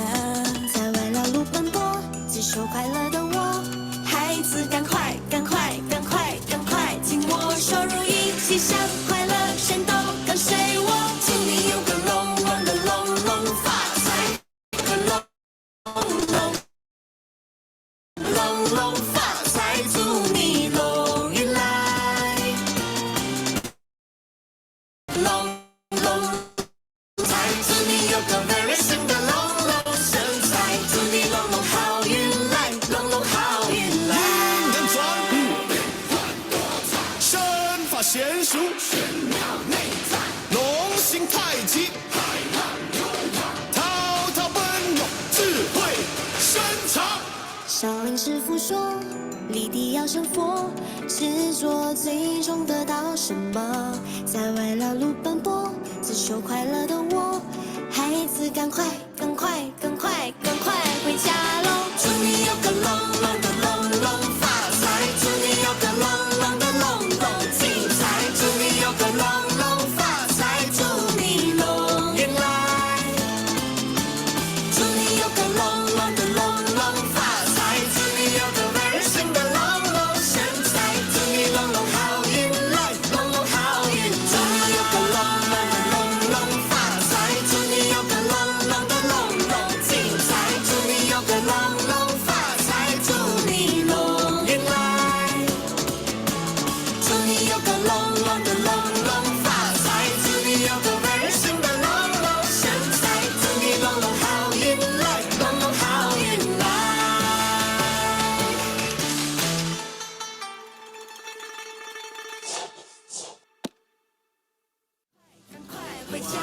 Chắc đủ hay rồi, nhiều nữa đấy.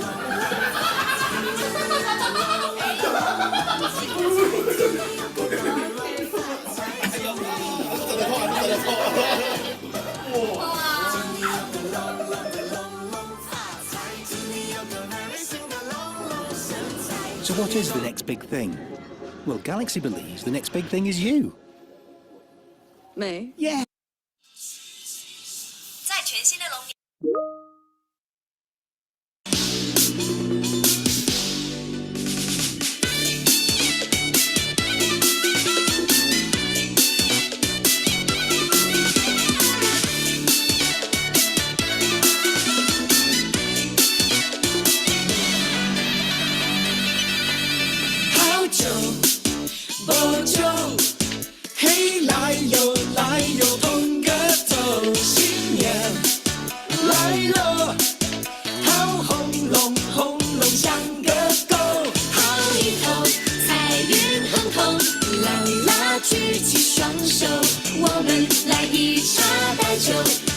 心以后，我们要把开心传递到永久，要永久，很久很久。Happy 哟，long long way，long long way，啦啦啦，lucky 哟，万万岁，万万岁，开心给你哟，擦干泪，路上没有你就不累，一起就不累。Happy 哟，long long way，long long way，恭喜恭喜哟，数九岁，一起岁，一家团聚哟，老宝贝，小宝贝，永远都回味，一辈子回味。Astro 和 Multimedia 今年再次携手打造2024主题曲《开心浓浓味》，邀请各地区民众参与，把开心继续传递下去。那12年前的经典舞步，你还记得多少呢？我们来看下一集。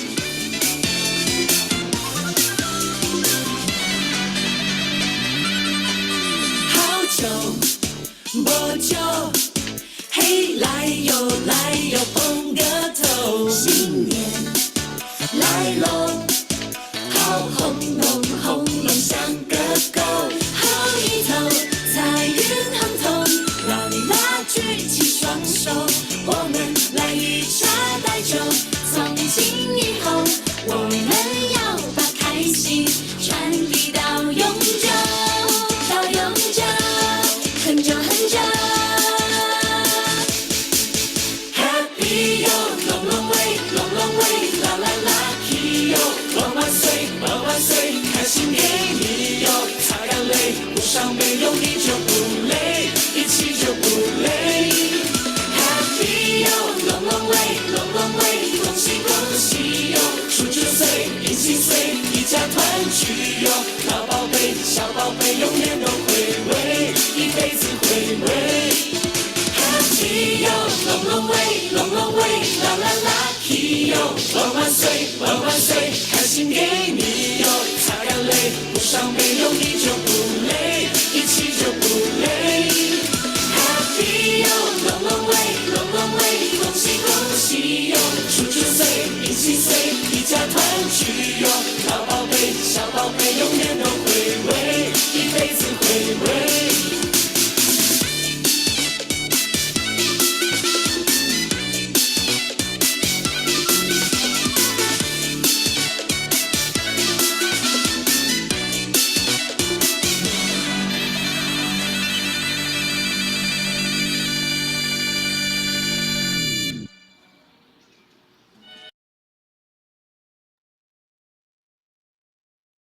Okay, welcome back everyone. Thank you so much for DJ Kathleen. And let's get started our panel discussion. If you are really passionate about green jobs and climate change, don't miss out this conversation. So we don't have enough time now, so I will pass it on to today's moderator, Imran. Over to you. Thank you, Vivi. Hope everyone can hear me, right? Like someone from participant. Okay. Okay. I think everyone can hear me. So thank you. This is Imran. I'm from Bangladesh, and I am welcoming again to you, like all of you, to the Movers We Summit. So thank you for joining the workshop, and till now you are here, you are hearing about green jobs. So right now we will have an insightful panel discussion on how can we get a green jobs. As we was actually having a workshop about green jobs, and everyone was like, it is a new topic. Like most of you, maybe some of you don't know about what is green jobs and how green jobs work. So maybe you are wondering how you can get a green job. So we are right now with like some of the panelists who are doing the green jobs, and we will discuss how they are doing and how you can get into or you can have a green jobs in your like profession or in the future. So now I would like to introduce our panelists. I will give a very brief about them, like not that much information, but they will introduce themselves to you. So first of all, we have Shersha Khan from Pakistan. He is founder of Skillstan and also working as a Movers Envoy in the Movers program. Already, you know, he is like he facilitated 100 workshop in Movers program. Also, he is a fellow from YECAP, or Youth Empowerment in Climate Action Platform. And also we have Curly from Hong Kong. She's founder of Climate Incubator. As you see, she's working with climate. So, and climate is more related with green jobs. So she will actually discuss about green jobs more, like more intensively. And also she is development director in ecotourism and climate education. And also she is member in UN Asia Pacific Youth Advisory Group. We have Jai Shah from India. He's also envoy in Movers program. Also, he have been working in sustainability profession for 8 years. He have like experience in sustainability, climate. He have different initiative in climate change. So right now I'm welcoming all our like panelists in the session. Welcome panelists. Like I know all of you. Maybe some of the participants don't know about you. So first of all, I want to I was giving a brief introduction about you. Maybe I will hear from you what you are doing. First, I want to start from Shersha Khan. Shersha Khan, please, can you say something about you? Yeah. Thank you, Imran. That was a beautiful introduction. So this is Shersha Khan. I'm currently working on my dream job, which is setting my own enterprise as a green entrepreneur. I'm working as the CEO of Skillistan, as well as doing so many other things. But this transition from a gray industry to a green job, you're going to hear more about this. But thanks to Movers, and once again, we've combined for the Movers anniversary. So happy anniversary to everyone again. Back to you, Imran. Now I would like to request Curly to introduce herself. Yes. Hi everyone. Happy Lunar New Year. I'm Carly. I'm currently based in Hong Kong.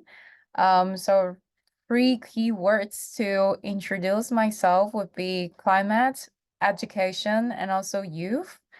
So I started my initiative Climate Incubator 2 years ago. So we basically focus on mentorship program, green skills development, and also climate educations.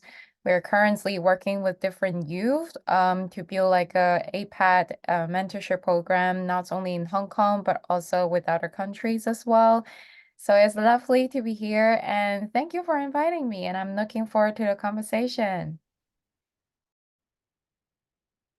We are very happy to have you. So now I would like to request Jai Shah to introduce her. Thanks, Imran. Hello, everyone. Good morning, good afternoon, good evening. I'm Jaisha, a sustainability and ESG and urban planning professional across the various sectors of climate change, energy efficiency, and ESG reporting stuff that work engaging in the youth advocacies and implementing various renewable and climate change projects globally. And I have collaborate extensively with their various international NGOs and to work with that sustainable transportations project as well as blue-green infrastructure planning projects. And here I'm share insight from my journey and explore strategies to advocate the green job sectors and how this leveraging my background and what kind of data-driven evidence-based approach that I can share with you that might positive environment impact for our planet. So thank you very much for having me and thanks Movers. Thanks Imran. Okay, so already, yeah, thank you so much. So I can see like there is like diverse team in here, like all the panelists came from different backgrounds, so they can give you different information actually. So first of all, actually, I want to hear about their green job journey. So actually, how was their green jobs journey started, or what inspired them? So first of all, I will start from Shesh, as he was introducing himself first. So he was actually working in fossil fuel worker. He was working in a fossil fuel industry, but he then started actually switch to like green entrepreneurship. So actually, can you like Shesha, can you like give a brief about what is the story behind it and what inspired you to like switch your job from fossil fuel to green entrepreneurship?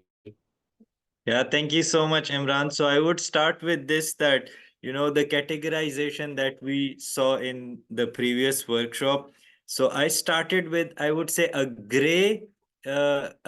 green career in a gray industry. So I was in the oil and gas industry, but my job was on the sustainability part, right? But I would call it greenwashing, right? Because oil and gas, you cannot call it a green career, even if you are in the sustainability section of it. So my job was in overlooking especially the development projects, working in all kinds of sustainability domains, women empowerment, youth empowerment, tree plantations, water availability for the local communities and all. But I personally saw how oil and gas industries are, like many of our climate activists, they are against the oil and gas industry and they're rightfully against them. But I saw that very closely, and the abuses they do with the local people, how multinational big oil that we call, how it, extracts oil and gas from poorer countries around the world. This is a big, I would say, oil and gas mafia, and fighting it is really difficult. So I ended up realizing that I cannot change it from within. So I have to go on the opposite side. And thanks to Movers program, again, I would say I wouldn't realize that there are so many other opportunities out there, though an oil and gas career is very lucrative. Leaving it, it's a very difficult decision.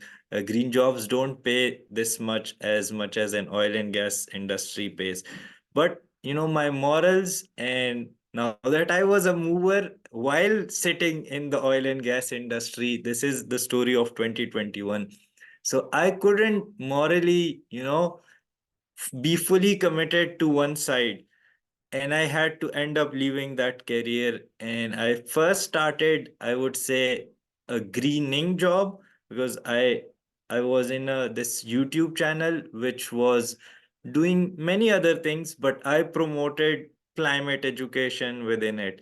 And then finally, I decided that no, being a green entrepreneur was my rightful place, and I wanted to be one since a long time. So this is how the transition happened from an oil and gas gray industry to a green job, thanks to Movers again. Okay, so it's kind of inspiring. Like you didn't want to have that much money. You wanted to like give your time or your effort or your knowledge or skill to the environment for the love of the environment. So I think there are so many people in here, they can be inspired by your work, and they can switch their job, which is maybe they don't think morally is like they don't think morally is actually good for environment or good for people. So thank you, Shersha. Now I will go to Curly, and she was saying she is co-founder of Climate Incubator Program. So how actually you launched it, or what actually inspired you for the Climate Incubator Program, Curly? Yeah, so it was like a very special journey. I guess no one could have guessed what is my undergrad major is. So I was studying in psychology for my undergraduate study, which is nothing related to climate change at all. And when everyone graduating, they are looking for their master degree. Some of them have already found a job. I was so hesitated. I'm not so sure whether I should get into the psychology field, And then that's when the university has a program that they train students to, having all this kind of human-centered design, technology, and also sustainability. And then they start to send their students to all parts of the world. So at that time, I traveled to Uganda for 2 weeks for a community project, which is focused on water sanitation. And then I also traveled to Nepal for another 2 weeks, which is focused on agriculture. So that's when that was the time that I figured that I really passionate about sustainability and climate change issues. But what makes me really want to launch Climate Incubator is when the time I start to engage with Yango, and they kind of share opportunities related to our climate and youth academy organized by ILO at that time. I think it's like 2 years ago. It was a great program. And I started to learn about climate change, just transitions, and also the relationship with green jobs. And I found out, oh, this is something I really want to do. And I know that in Hong Kong, but also in the APAC region as well, there's a kind of like the career gap in terms of ESG, but also in other industries as well. So I start to think that, oh, maybe I should start a mentorship program that can support the youth like me that can transit from what that they are studying something irrelevant, but then they really want to get into the field so that I can help with the transition. So that's how I get started with the whole initiative.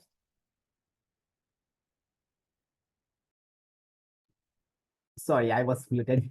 So your like climate incubator program is focused on solely like young people. So why you focused on only like young people, not the other people? Why is that? Like, is there any like specific thing or something like that? That's a really good question. Because after I graduated, I actually worked in a university for a couple of years. So I like basically on innovation and on entrepreneurship. I'm I'm the person who kind of trained the students and the university students to become entrepreneur. So that's why I love the vibe, like working with young people, like they are all being very creative, energetic, and they work very hard on what they're passionate about. And that motivates me to work with them as well. And that's why I want to not only just helping, but also kind of like collaborating with them, empowering them, and also working together on something which have a better good. Okay, thank you, Curly. Yes, actually, youth, like young mind have the power to change. So it's kind of like it's an easy option to choose young people, because when you are like putting some young people for a work, they will actually do their work, or like they will empower other people, not only the young, other people like other age group also. So now I would like to go Jai Shah. As I was saying, he's working for sustainability for a long time. Actually, he has different climate initiatives. So I want to hear from you about your like national and international climate initiative, and also you are working with government sector like in India. So how actually it's contributing in the green impact or like in the green jobs. So I would like to hear from you about initiatives, your initiatives, and also your work with government and other like stakeholder in India. Yeah. Thanks, Imran. And it was nice to listening to Shersha as well as Curly. Regarding that, some of that international climate initiatives that also require local journey, as well as at how that uh, we are looking for that problem of climate change around us. So in my work with the sustainability and climate change, I used to do local awareness activities and workshops with that various communities where youth is one of the most important part. And I used to go into the schools and colleges as well as with the local governments. So we are having a community initiatives for the awareness of climate change.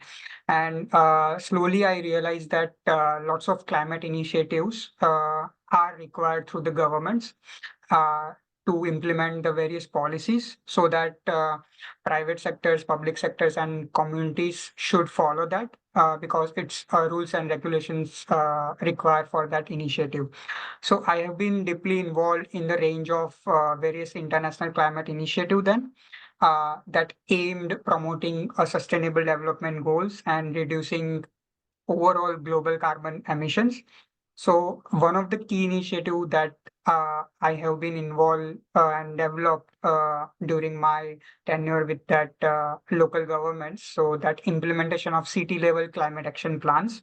So these plans are tailored with unique needs and challenges of cities that are because every cities have different problems and how we are going to prepare that climate action plan for the cities. So those focusing on reducing greenhouse gas emissions, enhancing energy efficiencies, and promoting various renewable energy initiatives within the city. So by working closely with the local governments, definitely for Global South and especially developing country, it's very difficult to work with the governments with sound of basic engineering works they have, and climate change is the new word for them. And it is not a business as usual work because there are lots of other works needs to be done for the city as well.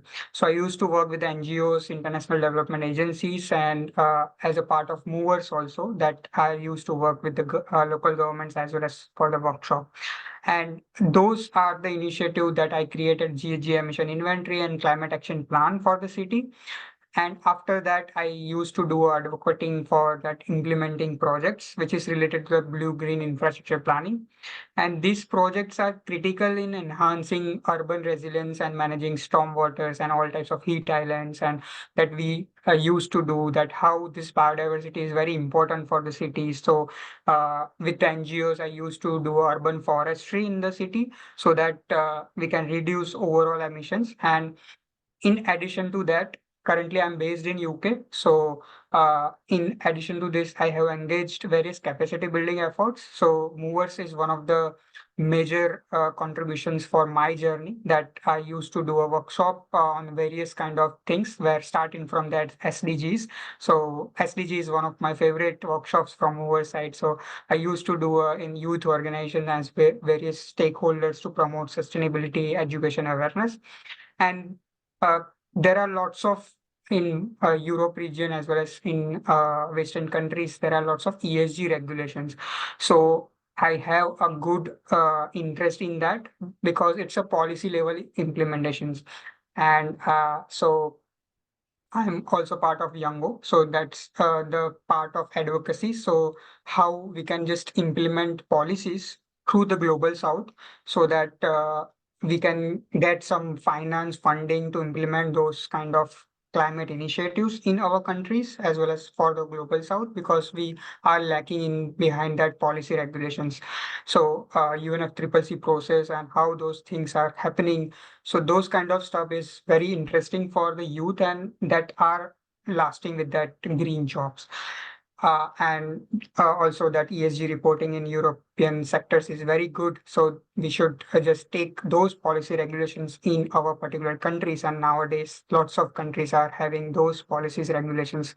So these are the initiatives started from local to that various international things, which is very connected with the green jobs and evolving with various kind of green jobs, not only that climate change and sustainability sectors, but every types of sectors like Shersha mentioned that oil and gas sectors. So now in developed countries, they have to just showcase those kind of initiative in terms of climate change they are looking for or not. So that might be part of greenwashing. So we should take advantage of that particular things and how we can just reduce it out emissions overall. Yeah. So these are the things that are happening on around the sectors of mine. And I used to do a lots of efforts in ESG reporting for the government sectors and have enhanced transparencies as well as accountabilities and data-driven evidence approach that how we can just enhance those things very good in terms of plan manner. Okay, Thanks. thank Thanks, you, Imran. Jai.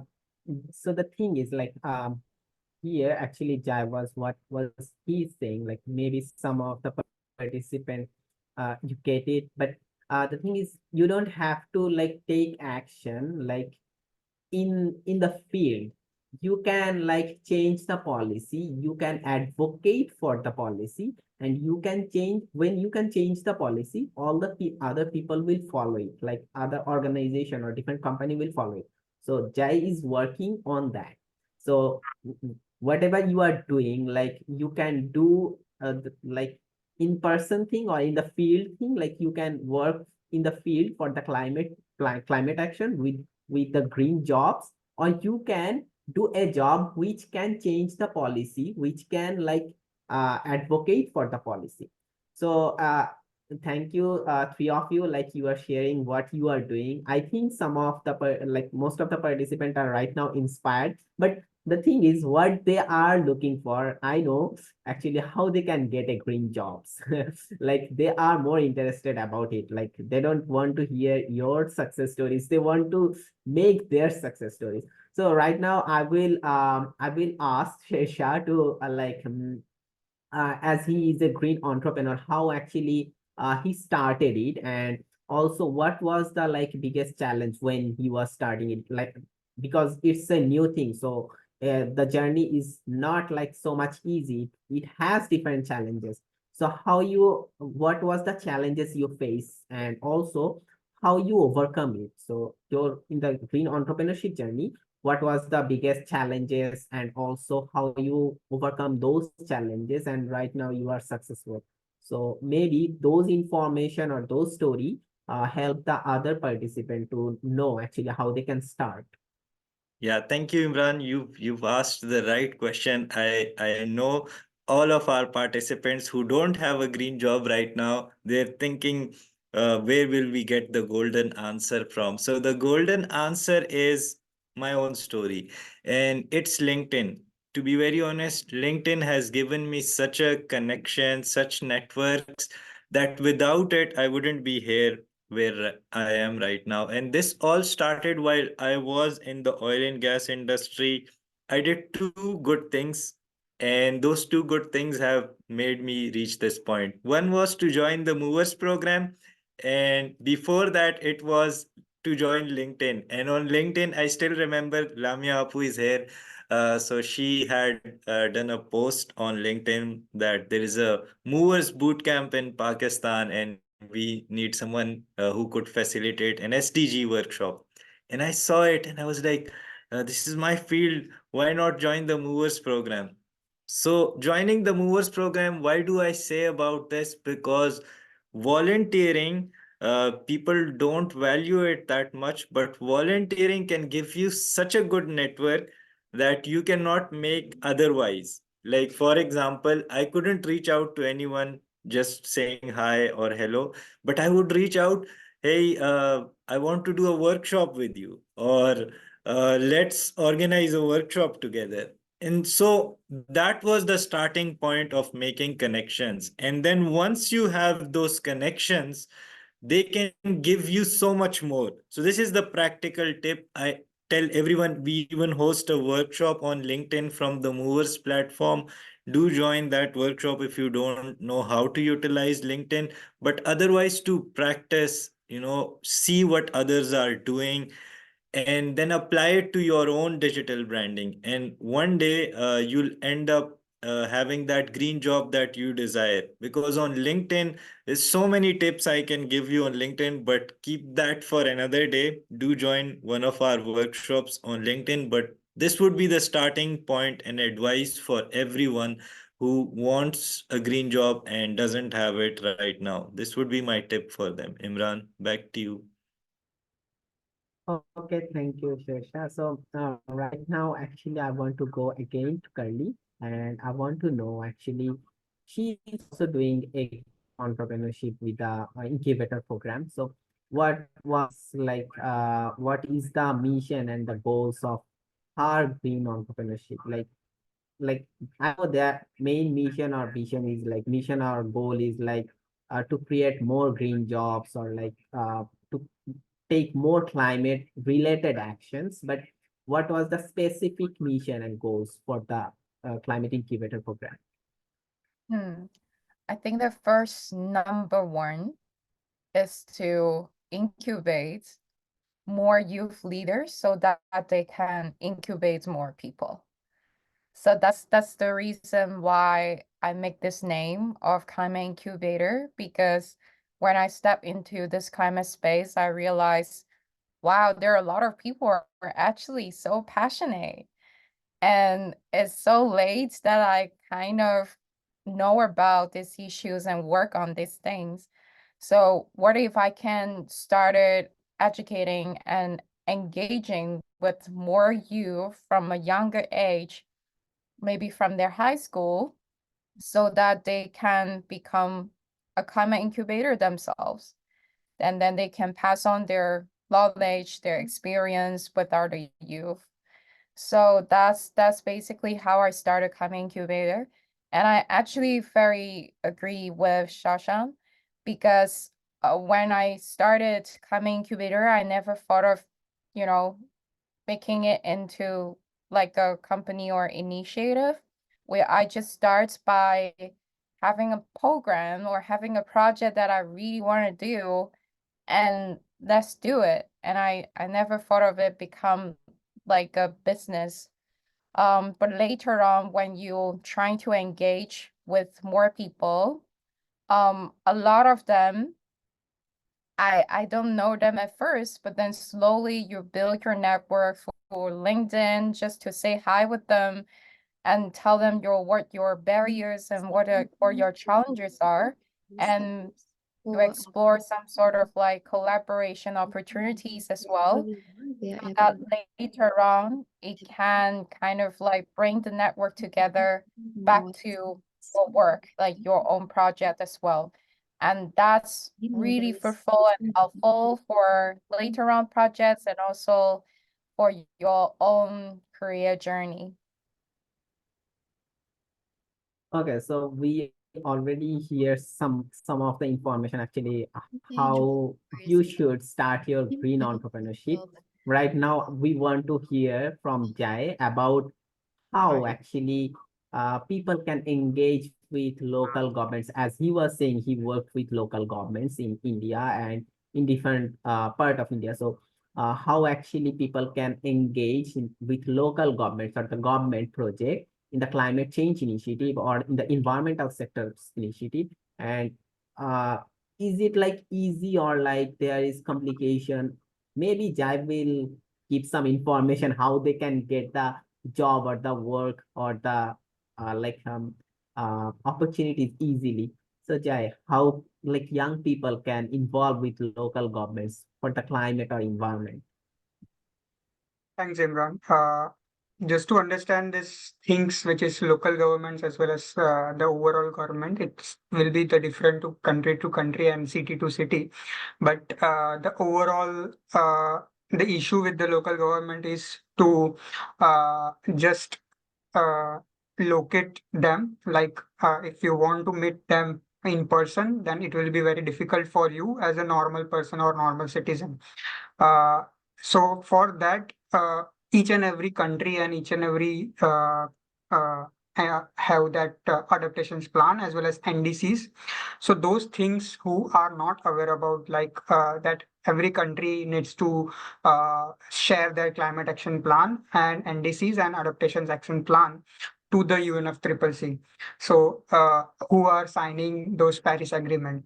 So in that process, youth and young voices is very much important in that perspective. Uh, in terms of local governments, that they are also not aware about this NDCs and adaptation plan and climate action plan. So each and every cities nowadays, in particularly India, they have that climate professional network. So in that, the similar climate professional network, that is also one of the initiative by the think tank of the government. So in that, all the young voices can join and they can just contributing based on their capacities with the local governments. So mayors, commissioners, and various city officials, they can help based on their expertise and particular department they can just choose and they can just go ahead and what kind of initiatives and challenges they are facing related to the climate change that can be done. So this is the one of the things is that you have to take initiative to go to the local governments and tell them this is the process and these are the engagement of the local leaders, because they are also very much require this kind of stuff.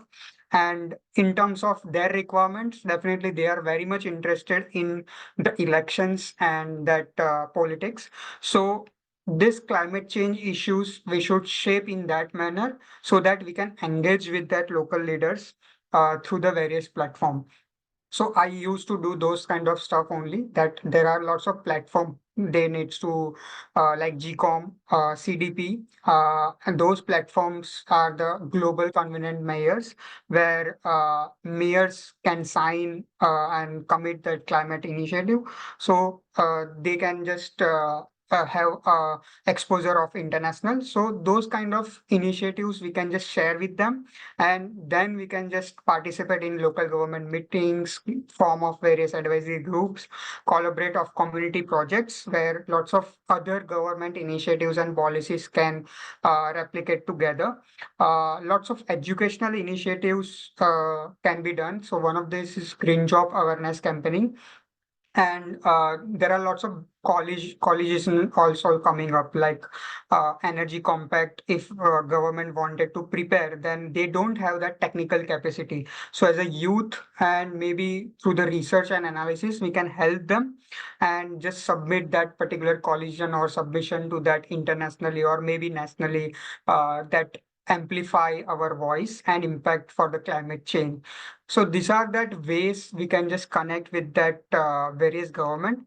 But I'm sure here that audience wanted to just understand that how we can get a green jobs, and what type of green job we should do, so that personal development, moral development, and definitely in terms of money development also, because it is required at after some period of time. So green jobs nowadays for the every sectors, not only that local governments require, that government sectors is one of the biggest sectors for the green jobs they require, because they don't have the capacity and don't have the technical knowledge in that. So you should try to go with that. And there are lots of opportunity because climate change is the new subject for developing country, and they don't have a particular department in that government. So you can just go and just shape their communities and response to the climate change. Few of the months you should do a voluntary, and then maybe they have some of that positions where you can just help that local governments. In terms of other perspective, there are lots of opportunities in sustainable finance nowadays, because every banks like I heard that Jewel also mentioned that every banks and every investors nowadays looking up about that what kind of climate change initiatives your companies is doing. So as a sustainable investing, you don't require a finance background nowadays, and you don't require to become a chartered accountant in that. So that is also one of the sectors you can just contribute in that, and there are lots of opportunities where ESG and sustainability initiatives, and you can prepare a climate action plan in that. These are the sectors where you can just try and go there and do those things.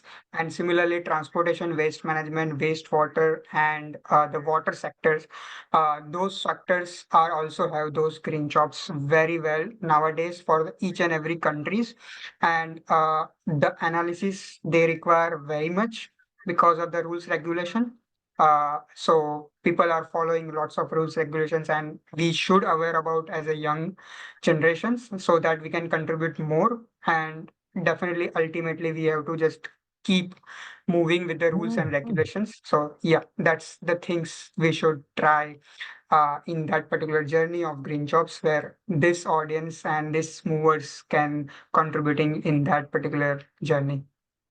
Thank you very much, Imran. Okay, so we have only 10 minutes. So right now I will ask each of you about how actually our participant or like other people who is interested about green jobs or green career, how they can you. First, I will start from Shersha. Like you have green entrepreneurship, how they can actually connect or collaborate with you. I know LinkedIn, but to be more specific, like how they can collaborate with you. Yeah, thank you so much. So nowadays, my platform Skillistan, we are focusing on similar like movers train the trainers program, and we are focusing on two types of things. That's what I learned from all these platforms, from movers, from ECAP, and then I was the 1 Million Leaders Asia Fellow too. Within that project, we launched Skillistan, and so the point is that we need to have more and more people involved or upskilled in terms of green skills. But it's not just green skills. You have to show them that okay, these green skills are also profitable, they can earn money too.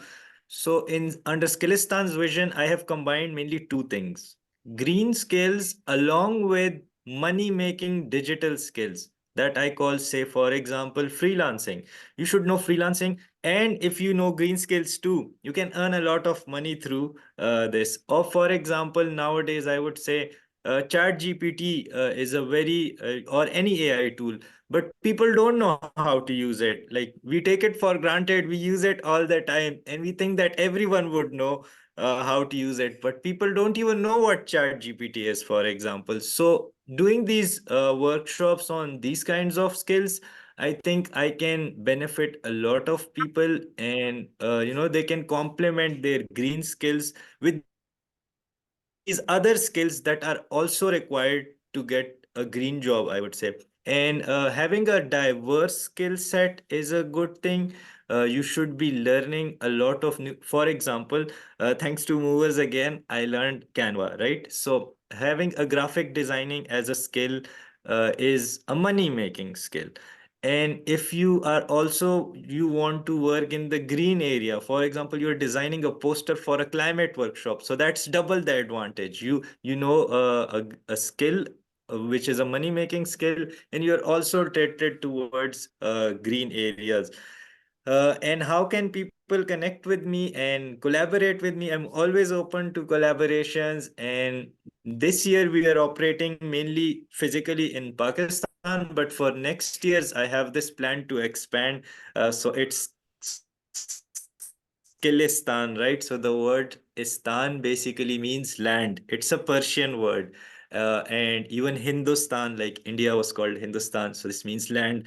Afghanistan. So I plan to, expand to all the istans, or all the, I would say, lands in our neighboring areas, and we'll follow the same model, train the trainers program, just like movers program. Recently, I completed my research, I would say. I once again, went through all the 169 targets and 247 indicators of the SDGs, and I created very comprehensive modules for each of the SDGs. So I'm launching it soon. You can, attend that and then be an SDG trainer. So that's going to be my collaboration offer to all of you. Thank you, Shasha. I hope like all the audience or participants who are here, they will actually connect with you and they will collaborate as you are planning to move forward with different countries. So from different country, they will actually connect with you, and different workshop and different session will be organized in different places. So currently, I want to hear from you also, like how people can collaborate with you or your climate incubator program. Yeah, I just put the several links in the chat box. Please feel free to reach out for me for a coffee, a career consultation, or just purely chit-chatting. I'm open for that.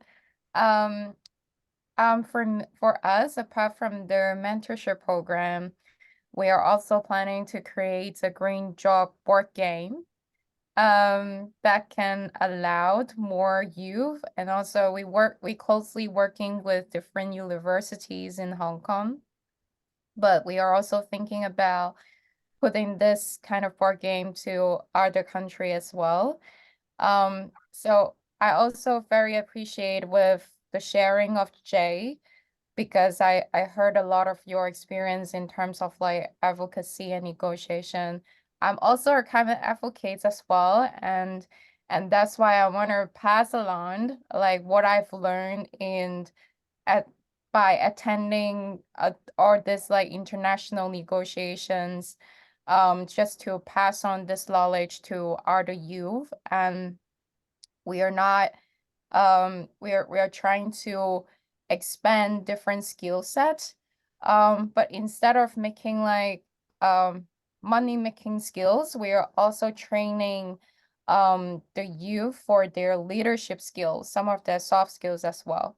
So apart from providing them the network, the capacity building, career opportunities, but then we also want to train them to be our climate leaders. So this is the whole point of climate incubator, because at the end of the day, we want them to transfer their knowledge to other people. So please feel free to come to me with your proposal, or if you have a project in mind and you want to kind of connect people in Hong Kong, please feel free to reach out to me, because I can always share my network with you. Yeah, and I'm happy to do so. Okay, so thank you, Kylie. I hope like the people who have like idea on their mind, they will connect with you, and you already invited them for a coffee. Maybe if I'm in Hong Kong, I will go there for a cup of coffee. Okay, so right now I want to request Jai to like to help people how actually they can collaborate with you, because you have a vast diverse experience, like different experience with different stakeholders. So how people can collaborate with you, or how people can get advice from you. So Jai. Yeah, that you already mentioned that LinkedIn is one of the options, and definitely I can also connect with individuals who require some guidance on that, their green jobs journey. In terms of collaborations, I'm happy to collaborate with Kalli for the youth and Shesha, that how we can just enhance that SDGs and all types of other stuff. A few job platforms and video series along with Build the World that we have started. So those things youth can just join that in terms of collaborations. So those job platforms are very much famous in the Western countries, because as compared to the global South, it is very much a good amount of opportunities available in terms of green jobs because of the rules regulation, as I mentioned earlier. And those platforms can be a remote as well as hybrid as well as that in persons. So global South has lots of talent in that, and they require those kind of stuff. So we are coming with those kind of job platforms as well as those series who are not aware about it. So and I used to post in my LinkedIn as well that what are the platforms, what are the rules regulations are coming up, and policies, good policies, and those things. Another things that also we are doing that ESG regulation around the world. Like India nowadays have lots of ESG initiatives. Similarly, Hong Kong, Pakistan is going to do carbon management and offset programs with US aid. So those kind of stuff and regulatory policies as well as those initiatives should aware as a youth, because ultimately ground activities as well as that policy activities should interlink with each other. So those kind of collaborations we can do, and I can just offer with all the movers here and who wanted to just understand about those things.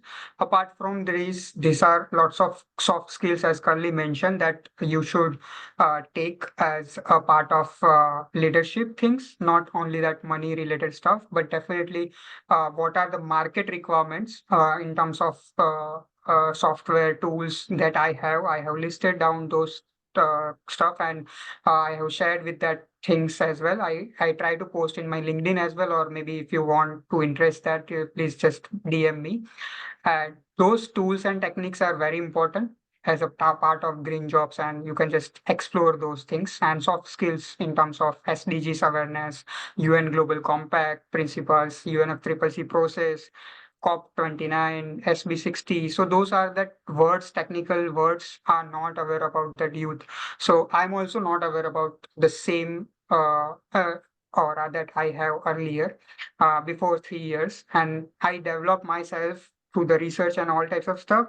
But now I am aware about those things. So I can definitely share to those youth who are not aware about, so they can just minimize their period in their career and they can just go and enhance their experience on that climate change and all types of other sustainability. Thanks, Imran. I have shared those linked in the chat box in Okay. that line, so you can just go ahead. Thanks. Okay, thank you so much. Thank you so much, all the panelists for today. And right now, I want to share something like my background. I didn't actually properly introduce myself because my background is kind of contradictory with like climate change and everything. Like I'm actually livestock production specialist. Right now, I'm doing my master's in animal breeding and genetics, especially in molecular genetics. So the thing is, like, livestock is producing greenhouse gases, but like all the people wants to like cut down the livestock production, but they don't think how it will affect the like developing country like Bangladesh, India, or Pakistan, because like most of our countries like global our like economic sector is mostly dependent on livestock or agriculture.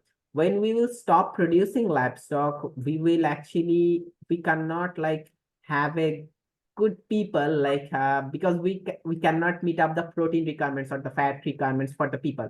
But what we can do, we can produce livestock in a sustainable way. People don't actually advocate for sustainable livestock production. People advocate for stop producing livestock.